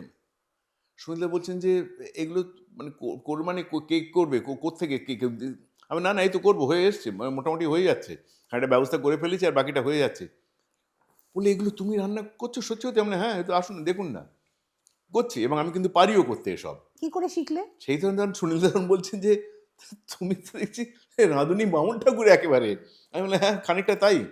আমি হয়তো বলে জানো ভবিষ্যতে হয়তো আমাকে ডাকবে, কারোর বাড়িতে 10-12 জন আসছে কিংবা 15 জন আসছে, হয়তো আমাকে টেলিফোন করে বন্ধুরাকে বলে শোন তুই এসে আজকে এটা করে দিস তো, চিলি চিকেনটা আর অড়দ ডালটা আর একটা দই মাছ করে দিস। এরকম তো হয়েওছে বোধহয়। এরকম হয়েওছে, বন্ধুদের আসলে রান্না করতে হয়েছে তো। হয়েছে, হ্যাঁ, তুমি শিখলে হয়েছে। কোথা থেকে? এগুলো খুব যে মানে শিখেছি কিংবা বেলাতে পড়েছি তা নয়, না, কিন্তু বাড়ি থেকেই। আমি খুব স্বতঃস্ফূর্তভাবে খানিকটা আচ্ছা, শিখেছি। আচ্ছা। আসলে মনে হয় যারা পেটুক হয় তারা বোধহয় রান্না বান্নার তাও না, জীবনের যেখানে যা আছে সবটা। মাঝে মাঝে এখন ও দেশের বাড়িতে এরকম হয়, আমি হয়তো উপরে লিখছি, রাখিনি এতে শুনছো? আমি হ্যাঁ শুনছি। আচ্ছা শোনো, এটাতে এই ডালটাতে কি ফোড়ন দেবো বলো তো? আচ্ছা ওইটা এসে সর্ষে শাক নিয়ে এসছি, কিভাবে রান্না করব আমি বলে দিলাম। এসব চলে। না, তবে কিন্তু সেই শুধু থেকে বললে সুনীল এই তো নামটা হবে না। দিয়েছিলেন নব ঠাকুর। শুধু বললে তো হবে না। হ্যাঁ, পরীক্ষা এবং এগুলো বেশ প্রার্থনীয়। ভালো ইয়ে হয়ে যায়। পরীক্ষা প্রার্থনীয়। একদিন হয়ে যাবে আর কি, নব ঠাকুরের রান্না খাবো। হ্যাঁ, এখানে সুযোগ সুবিধেগুলো না তোমার ওদেশে, বাড়িতে রান্না খেয়েছি, কিন্তু নব ঠাকুরের রান্নাটি খাইনি। সেটার জন্য একটু কষ্ট করে ওদেশে যেতে হবে। একটু বেশি সেট হয়ে আপটা যাচ্ছে না? না, একটু বেশি হচ্ছে না, তোমার মতন লোকের পক্ষে বেশি হচ্ছে না মোটেও। কারণ সেট আপটা ওখানে এমন আছে, আমি জানি চোখ বুঝে কোথায় 5 ফোড়ন আছে, কোথায় জিরে আছে, কোথায় অন্য গরম মশলা রয়েছে, আমি ঠিক হাত দিয়ে পেয়ে যাব। এখানে সেট আপ অন্যরকম। ঠিক। তবে এখন বয়স হচ্ছে, আর কাহাতেও হাত পুড়িয়ে কদিন রান্না করবো, কিন্তু তোমার না এখন করে তো মানে উপায় নেই। কিরকম লাগে বলো তো ওদেশে থাকতে? ওদের থাকতে এই প্রশ্নটা আজকে সকালবেলা ওই রেডিওর সাক্ষাৎকার ওরা জিজ্ঞেস করেছিল। আমি বললাম যে একটা যেখানে আমার নাড়ির টান আছে, যেখানে আমার টিকি মাদা আছে, সে দেশটাকে আমি তো প্রতি মুহূর্তে প্রতিদিন আমি তো মিস করবই। কিন্তু এখন ও দেশটা আপনার ভালো লাগে কেন জিজ্ঞেস করছে যখন, তখন আমি বললাম যে এত বছর থেকে থেকে যা অভ্যেস হয়ে গেছে। আমি একটা সবসময় উদাহরণ দিই যে বিদেশের মধ্যে ইংল্যান্ড আমেরিকা নিয়ে তো খুব কথা হয়। তাই আমি বলি যে দেখো আমেরিকাটা যদি একটা, আমার লেখকের দৃষ্টিভঙ্গির দিক থেকে যদি আমি বলি, আমেরিকাটা যদি হয় উপন্যাস, তাহলে ইংল্যান্ড হচ্ছে একটা কবিতা। ইংল্যান্ডটা সত্যি ভীষণ সুন্দর দেশ। আমি যতজন আমার বন্ধু টন্ধুরা, আমার বহু লোক আমার বাড়িতে কিন্তু গেছেন, লেখক সাহিত্যিক থেকে শুরু করে সাধারণ বন্ধু বান্ধব অনেকে গেছেন আমার বাড়িতে। আমার বাড়িটা একটা সেন্টার ছিল বলতে মানে গেলে, নবদা আছে, বডি ফেলে দেওয়া যায় একদম। সেন্টার, একটা সেন্টার বলা চলে। গায়ক গায়িকা, অভিনেতা অভিনেত্রী, লেখক লেখিকা, বহুজন, এমনি বন্ধু বান্ধব, আত্মীয় স্বজন।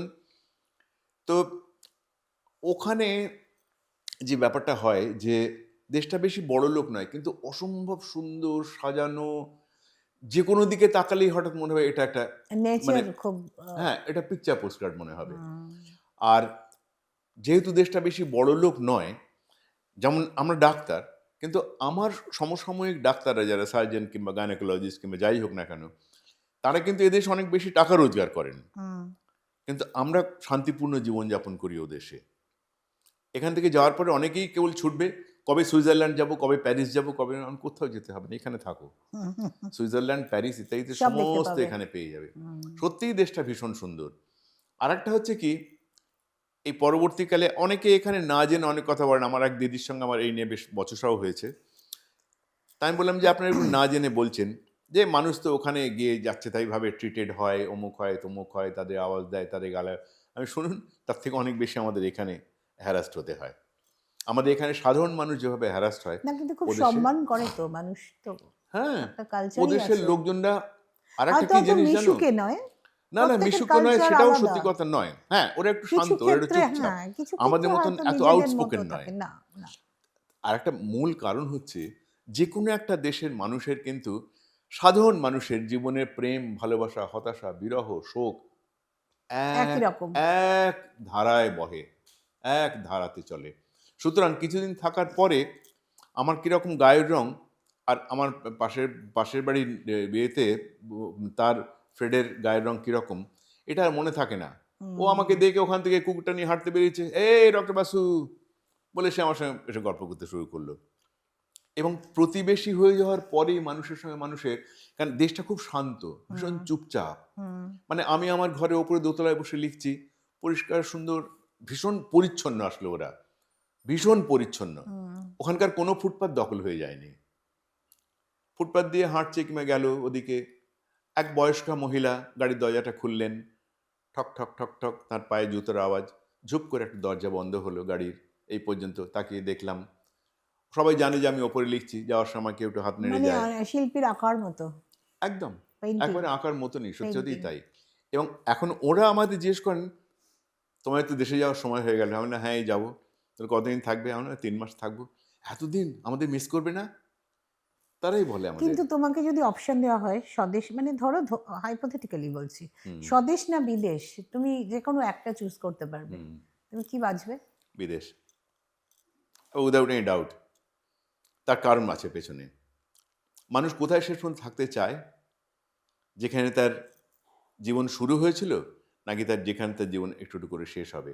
আমি যখন জীবন আমার শেষ হবে, আমি কিন্তু চাইবো যে আমি যেগুলোকে আমি মোটামুটি পৃথিবীতে এনেছি, তাদের সান্নিধ্যে থাকার জন্যে।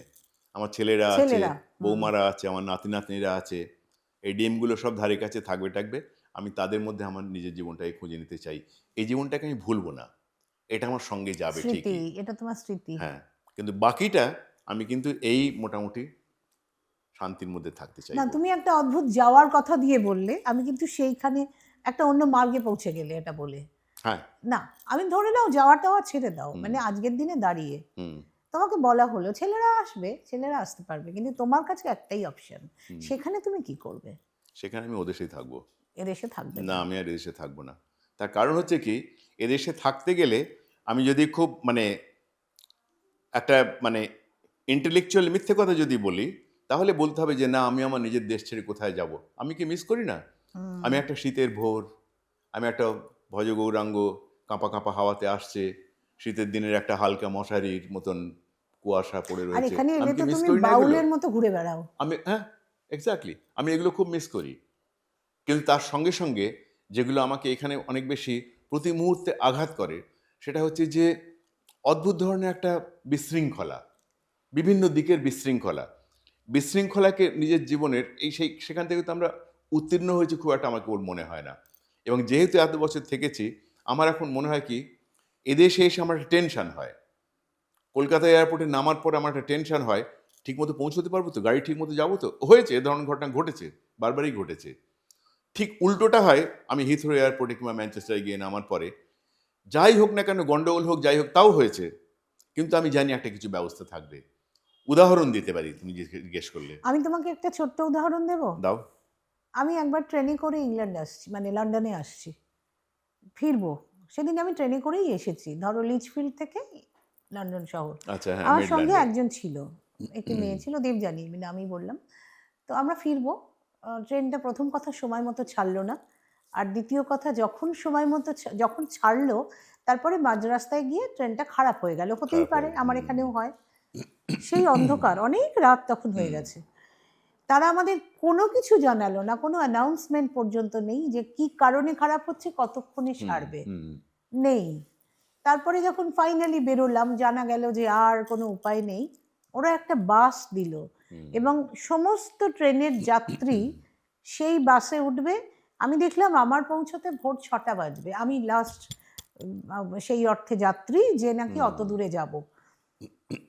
আমার দেশের সঙ্গে আমার পার্থক্য এইটুকু মনে হলো যে ওখানে একটা বাসের অল্টারনেটিভ ব্যবস্থা ছিল, আর কোথাও আলাদা লাগেনি। তুমি একটা এক্সাম্পল দেবে বললে বলে আমি এই এক্সাম্পলটা আমি দিয়ে এই রাখলাম। জায়গাটাতেই আসার চেষ্টা করছিলাম। এমন হয়েছে যে এখানে এসেছি, খুব একটা কিছুই নেই, গাড়িতে যাচ্ছি, আমরা 2-3 জন যাচ্ছি, আমি আমার স্ত্রী, আমাকে হয়তো কেউ নিতে গেছে, তার গাড়িতে আসছি, কোনো কারণে কি জানি ভোরবেলা পৌঁছেছে ফ্লাইট, সাইড করুন বাইপাসে, হুম। সাইড করুন মানে ড্রাইভার সে ব্যাচারি একটু নার্ভাস হয়ে বলছে এরকম, স্যার বলছে সাইড করতে, আমরা ঠিক আছে। দেখলাম 2-3 জন পুলিশ, আর কিছুই না, এটা হচ্ছে হ্যারাস করা। হ্যারাস করে যদি কিছু টাকা পয়সা নিয়ে নেওয়া যায়, it is as simple as that. এটার উল্টোটা হচ্ছে ও দেশে। হিথ্রোতে না, পৌঁছেছে, কিন্তু আমি যে এক্সপেরিয়েন্সটা শেয়ার করলাম, হ্যাঁ, এটা কি তোমার ওদের। মনে হলো না যথেষ্ট হ্যারাসমেন্ট, কোনটা? যেটা আমি যার মধ্যে দিয়ে গেলাম? মানে হ্যাঁ, হ্যারাসমেন্ট তো বটেই। একটা অ্যানাউন্সমেন্ট নেই, হ্যাঁ, এবং তুমি harassment তো জানোই বটেই। না ট্রেনটা হ্যাঁ, যাবে কিনা। হ্যাঁ, আমি harassment। রাত 2টোর সময় নেমে দেখলাম যে একটা বাস অ্যারেঞ্জ করা হয়েছে, অন্ধকার, আলো নেই নবদা। যেখানটা আমি নামলাম, যে স্টেশনটা একটা ছোট্ট স্টেশন, হ্যাঁ, নেমে যখন বাইরে গেলাম, আমাদের এখানকার কোনো প্রত্যন্ত গ্রামের স্টেশনের মতোই, হ্যাঁ, এমনিতে তো খুব নির্জন ওখানকার, হ্যাঁ, হ্যাঁ, রাত্রিবেলা অন্ধকার, ওই হাইওয়ে ধরে যাচ্ছি, হুম, হুম, এবং আমাদের তখন এমন বেশ ভয় ভয় করছিল। একজন এশিয়ান লোকই ছিলেন গাড়িতে, আমরা তার সঙ্গে গল্প করতে করতে অ্যাজ ইফ যাতে আমাদের কোনো বিপদ না হয়। হ্যাঁ। আমার ভাই ছিল, সে ওই ফোনে কন্ট্যাক্ট যখন বাসে নিয়ে যাচ্ছে, বাসে যায়নি তো, বাসে গেলে আমার সকাল 6টা হবে, আচ্ছা, হ্যাঁ, আমরা একটা ক্যাব ধরে যাচ্ছি ফাইনালি, আচ্ছা, কিন্তু তার জন্য কোনো অ্যানাউন্সমেন্ট ছিল না। আমার দেশের সঙ্গে আমার এখানে মনে হলো যে শুধু একটা বাস ওখানে অ্যারেঞ্জ করা হয়েছে, এইটুক ফ্যাসিলিটি আছে, হ্যাঁ। আর কিন্তু কিছু নেই, মানে আর সবই এক লেগেছে। না, আমি এই হ্যারাসমেন্টটাকে ডিফেন্ড করছি না, হ্যারাসমেন্টটাকে আমি ডিফেন্ড করছি না, কিন্তু আমার মনে হয় যে সাধারণত যেটা হয়, এটা একটা এক ধরনের এক্সেপশন। সেটারই আমি উদাহরণ একটা দিতে যাচ্ছিলাম, যে এখান থেকে ফিরেছি তখন তো হসপিটালে কাজ, না ছেলে শীতকালে আসি, শীতকালের মধ্যে এসে ফিরে যেতে হবে, কারণ আমরা এখানে ডিসেম্বর মাস কাটাতে চাই। ফিরে যখন গেছি, প্রবল মানে তুষারপাত, মানে সমস্ত ঢেকে গেছে একেবারে, রেল লাইনের ওপরে এমন তুষারপাত করেছে, লাইনে দেখা যাচ্ছে না, ট্রেন যাবে কি করে। ঠিক এরকম একটা অবস্থাতে কিংস ক্রস রেল স্টেশনে আমি পৌঁছেছি গিয়ে, উইথ লাগেজ অ্যান্ড এভরিথিং, যে গিয়ে দেখছি যে কি করে পৌঁছবো বাড়িতে, রাত হয়ে গেছে। কিন্তু এই এত বছর থাকার জন্য আমার ভেতরে যে মোটামুটি কনফিডেন্স তৈরি হয়েছে, এই আত্মবিশ্বাস থেকে আমি বুঝতে পারছি একটা জিনিস, যেটাই হোক না কেন আমার কিছু ব্যবস্থা হবে। তোমার ক্ষেত্রে ব্যাপারটা যেটা হয়েছে, এটা একটা অদ্ভুত দৈব দুর্বিপাক ঘটেছে। আমি কোনোদিন এই অভিজ্ঞতা কিন্তু আমার এত বছরে হয়নি। তোমার হয়তো 7 দিন 10 দিনে গিয়েই তোমার হয়েছে। কিন্তু যখন এলাম, তখন বলল 4টে-5টা ট্রেন বাতিল হয়ে গেছে, সব কিছু, একটা ট্রেন যাচ্ছে, এবং সেই একটা ট্রেনেই কিন্তু 4টে ট্রেনের প্যাসেঞ্জাররা যাবে। এবং দেখা গেল কি, সমস্ত কিছু আস্তে আস্তে আস্তে টুকটুক করে ব্যবস্থা হয়ে গেল, বেশিক্ষণ দাঁড় করালো, জিনিসপত্র নিয়ে লোকজন উঠলো, ন্যাচারালি প্যাকড ভর্তি হয়ে গেছে, সিট সমস্ত ভর্তি, প্যাসেজে ভর্তি, দুটো ট্রেনের মধ্যে কাপলিং, যেখানে তার পাশে যে স্পেসগুলো, সেখানে সবাই জিনিসপত্র রেখে টেখে তার উপর বসে বসে গেছে, ইত্যাদি ইত্যাদি এরকমভাবে। কিন্তু ট্রেন চললো, ট্রেন গেল। হিথ্রো এয়ারপোর্টে নামার পরে এই বোধটা তৈরি হয়, যাই হোক আর তাই হোক না কেন, আমি জলে পড়ে যাবো না। ঠিক এক্স্যাক্টলি কলকাতা এয়ারপোর্টে নামলে আমাদেরও সেই ফিলিংটা, আমার অন্তত হয় সেই ফিলিংটা, যে আমি চলে এসেছি, ওই গন্ধটা আমার শহরের গন্ধ, চেনা গন্ধ, যেভাবেই হোক যাই হোক না কেন আমি পৌঁছে আমি যাব। পৌঁছে যাব। হ্যাঁ, এটা মনে হয় দীর্ঘকাল এক জায়গায় থাকার অভ্যেস, এটা একটা অভ্যেসগত কারণ, হতে পারে, হতে পারে, কিন্তু একটা এক ধরনের অভ্যেসে আমরা তো কিন্তু অভ্যস্ত হই। হ্যাঁ, কিন্তু মানে যেটা হয়, যেটা আমি বললাম যে আমি ওটাকে আমি মানে ডিফেন্ড করছি তা নয় যে হ্যারাসমেন্ট হয়েছে, কিন্তু ওদেশেও কিন্তু এই ব্যাপারটা, আমাদের দেশে এখানে এ ধরনের গন্ডগোল নানা রকম হয়েছে।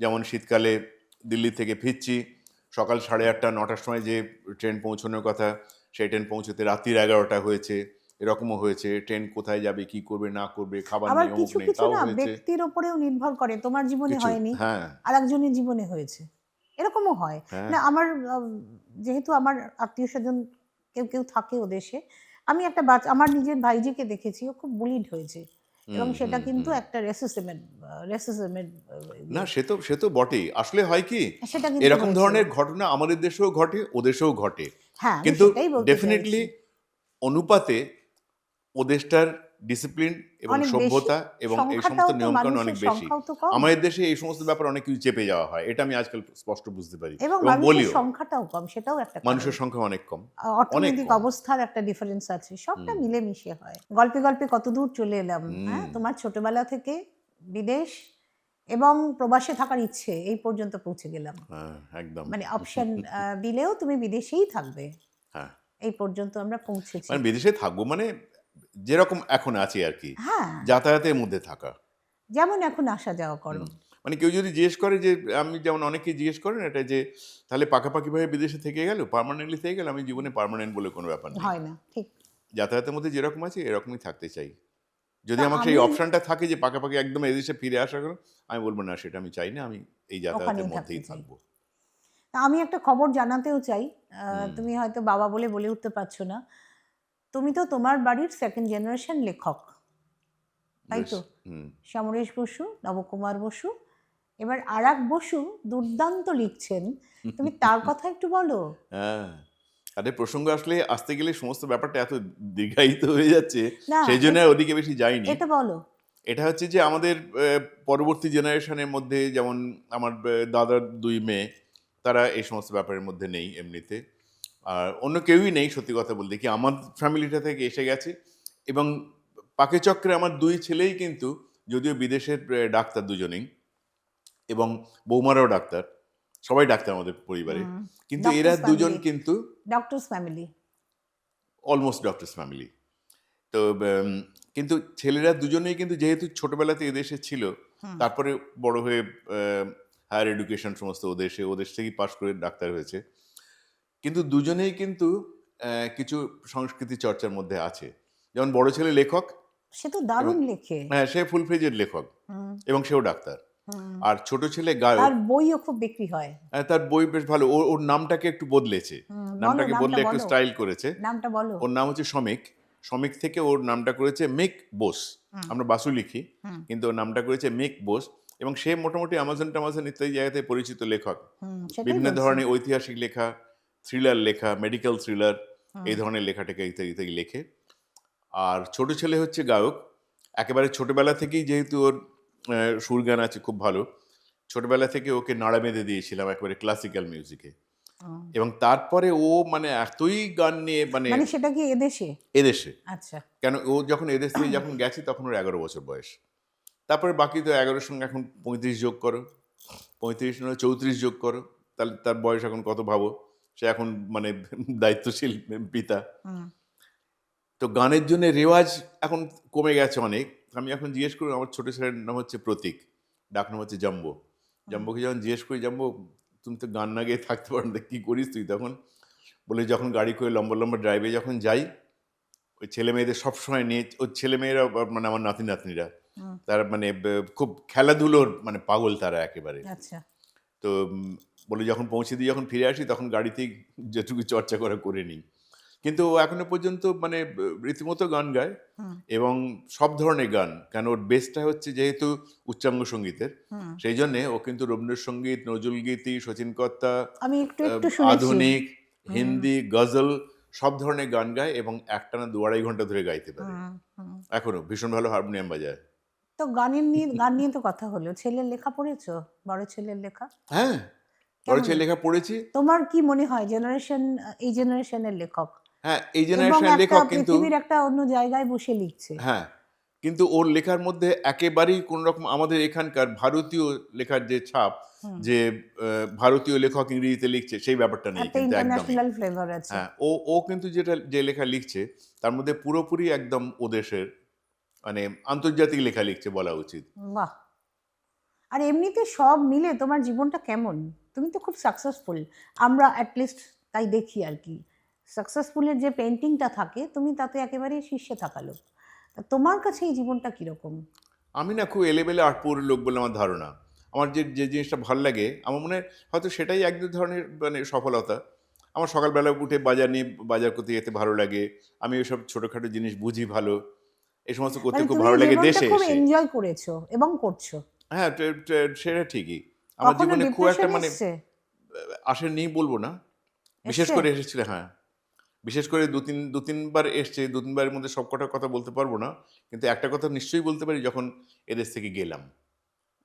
এবং তখন এই প্রশ্নটা যদি কেউ আমাকে জিজ্ঞেস করে যে এদেশে তো আমরা রীতিমতো ভালো ছিলাম, আমরা যখন এখানে থাকি আমাদের যাদবপুর বাঘাযতীনের বাড়ি, বিরাট নার্সিংহোম, নার্সিংহোম, হ্যাঁ। সবকিছু। ইনফ্যাক্ট আমার বাবা যখন শরীর খারাপ, বাবা তখন ওখানে আমাদের শেষ নার্সিংহোমে তো ছিল। তোমার কাছেই ছিলেন। হ্যাঁ, গুড হোপ তার নাম ছিল। এবং সেই নার্সিংহোম এখনো আছে, কিন্তু তার নাম বদল হয়ে গেছে, মালিকানাও বদলে গেছে। তখন আমার বন্ধুরা এসে জিজ্ঞেস করলো যে এই বাড়ি গাড়ি নার্সিংহোম ছেড়ে, কারণ আমি সার্জন, আমার বউ গাইনোকোলজিস্ট, আমার শ্বশুরবাড়ির সংলগ্ন আলাদা জায়গাটা লেখা ছিল আমার স্ত্রীর নামে। সেই জায়গাটাতে আমাদের নতুন একটা 4 তলা বাড়ি করে ফেলেছি আমরা তার মধ্যে। এই সমস্ত রেখে আমরা ইংল্যান্ডে যাচ্ছি শুনে, কিন্তু আমি একটা জিনিস এখানে স্পষ্ট করে বলাই ভালো, আমরা কোনো রাজনীতিকে আনতে চাই না, কিন্তু কোথাও না কোথাও একটা দহন হচ্ছিল সেই সময়। তার কারণ বামফ্রন্ট সরকারের শেষ দিকের যে ধরনের গোলমাল শুরু হয়েছিল, সেগুলো আমাদের খুব খুব বেশি আমাদের স্পর্শ করছিল। এবং স্পর্শ করলেই কিংবা নার্সিংহোমটা নিয়েও বোধহয় কিছু একটা বড় রকমের ঝামেলা হয়েছে। সেটা পরবর্তীকালে, তখন কোনো ঝামেলা ছিল না। আচ্ছা, যখন আমরা যাওয়ার কথা ভাবছি, তখন ভাবলাম যে ঠিক আছে, যে আস্তে আস্তে যেভাবে মানে ছোটবেলা থেকে মানুষ হয়েছে একটা অন্যরকম ভাবে, এই সময় কিন্তু মোটামুটি ঘুষ প্রথা এবং ল্যাবরেটরিতে কেস পাঠালে সেখান থেকে খাম আসা, এই ব্যাপারগুলো আস্তে আস্তে করে শুরু হয়ে গেল 90 দশকের গোড়াতে। তখন এটাতে খুব খুব খারাপ লাগতো, এটাতে আমরা খুব মানে নেতিবাচকভাবে প্রভাবিত হয়েছিলাম বলা উচিত, নেগেটিভলি অ্যাফেক্টেড। স্বাভাবিক, খুব স্বাভাবিক, খুব স্বাভাবিক। কিন্তু তার মানে যে দেশ থেকে ছেড়ে পালিয়ে যাওয়ার সুযোগ কজনে হয়? তখন ভাবছিলাম যে ঠিক আছে, ছেলেদের এরকম ধরনের একটা পরিবেশটা একটু একটু করে দূষিত হয়ে যাচ্ছে, তো দেখা যাক যে ঠিক আছে, ছেলেদের লেখাপড়া যদি ওদেশে করানো যায় কিংবা কিছু, সুযোগও ছিল, ডাক্তার একটা সুযোগ ছিল তো বটে, কেন ওদেশে রেজিস্ট্রেশন ছিল ওদেশে। তার আগে গিয়েছিলাম প্রথমবার ওদেশে, তখন তো গেছি একবারে ছোটবেলাতে লেখাপড়া করতে গিয়েছিলাম, সেটারে ফিরে চলে এসেছি, ভালো লাগেনি ওদেশে। তারপর যখন খোঁজ করতে যাচ্ছি যে ছেলেদের লেখাপড়া নিয়ে কি করা যায়, ওদেশে কি করবে, এরা থাকবে কিনা, আমরা এখানে থাকবো, মানে ওদেশে চলে যাবো বলে ভাবিও নি, কিন্তু সেই যে গেছি আর ফিরিনি। আর একটাই কথা বলবো তোমাকে, তারপর আমরা আমাদের র্যাপিড ফায়ার রাউন্ড আছে, করে শেষ করব আজকের আড্ডা। না, আড্ডা তো অনন্তকাল চলতে পারে, হ্যাঁ চলবে তো, শেষ করে দিতে হচ্ছে আজকে সময়ের কারণে। তুমি একটা খুব ব্যক্তিগত জায়গার কথা বলেছিলে, যদি বলা সম্ভব হয় আমাদের এই অনুষ্ঠানে তাহলে বলো, না বলতে চাইলে আমি জোর করব না। বেশ। গৌরীদেবী যখন মারা যান, তারপরে সমরেশ বসু একটা জার্নি ছিল কলকাতা থেকে নৈহাটি, ফিরছিলেন ট্রেনে। সেই সময়ের তার যে মানসিক অবস্থা ছিল, এবং তারপর গোটা 5 দিন তিনি যেভাবে ছিলেন, এবং তারপর যে একটা ছোট্ট লেখা লিখেছিলেন, সেটা মানে অমর হয়ে থাকবে আর কি। সেইটুকু শুধু একটু দর্শকদের জানা দরকার বোধহয়। এটা অবশ্য আড্ডার ছলে বলা যেতেই পারে, না বলার কিছু নেই, যদিও প্রত্যক্ষভাবে এটা আমার জীবনের সঙ্গে যুক্ত নয়, কিন্তু আমি তো পরিবারের ছেলে হিসেবে আমার সঙ্গে সেই দিক থেকে যুক্ত। আমার না, একটা মানুষকে তো আসলে ধরো অনেক অ্যাঙ্গেলে আমরা দেখেছি বা শুনেছি, জেনেছি, তার এই অ্যাঙ্গেলটা জানা উচিত বলে আমার নিজের মনে হয়, সেই জন্য বললাম। কেন আমার বাবার জীবনে তো বহু বিতর্ক, বহু ঘাত প্রতিঘাত নানা রকম ভাবে গেছে, এবং তখন আমার মাতৃবিয়োগের অন্তত 12-14 বছর আগেই আমার বাবার জীবনে আমার বাবার দ্বিতীয় স্ত্রী, যে আমার ছোট মাসির সঙ্গে আমার বাবার বিবাহ, এবং আমাদের ছোট ভাই যে আমাদের হাফ ব্রাদার বলা উচিত, সে তখন জন্মে গেছে, এবং নৈহাটির বাড়িতে তাদের রীতিমতো যাতায়াত ছিল, সবই ছিল।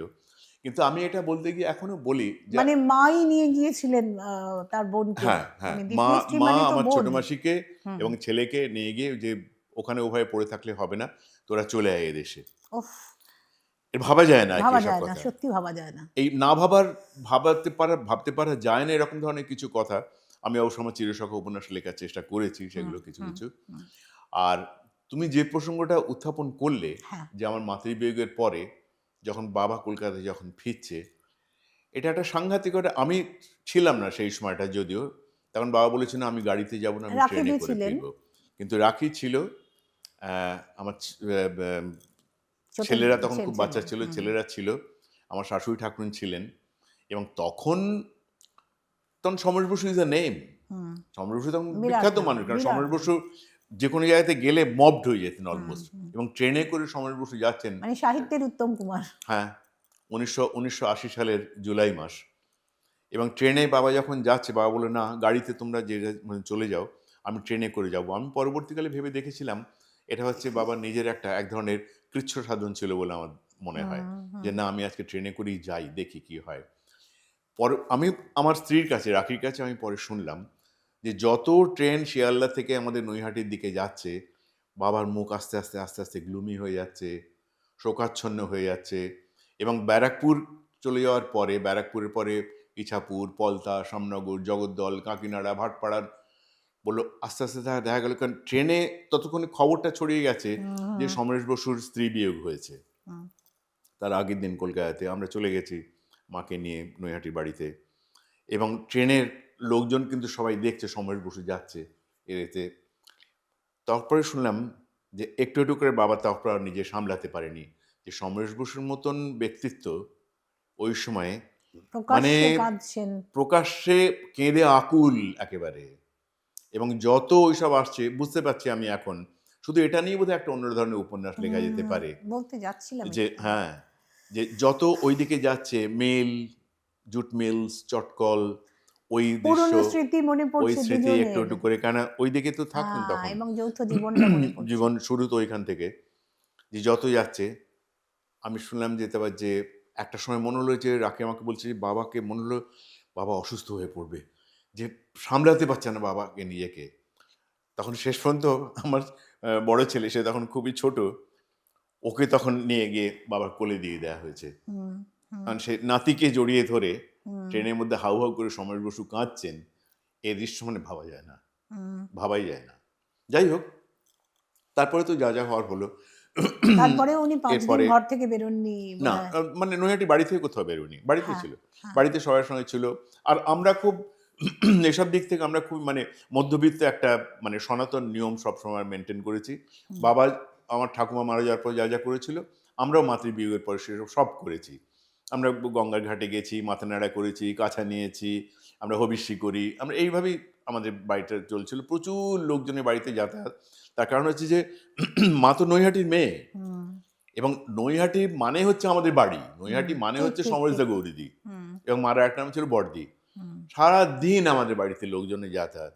এবং তখন বাড়িতে মানে ফলমূল, চাল, ঘি, হ্যানা ত্যানা এই সমস্ত এত আসতো যে আমাদের বাড়ি থেকে সব সাপ্লাই হতো, বিভিন্ন জায়গাতে রোজ পাঠিয়ে দেওয়া হচ্ছে।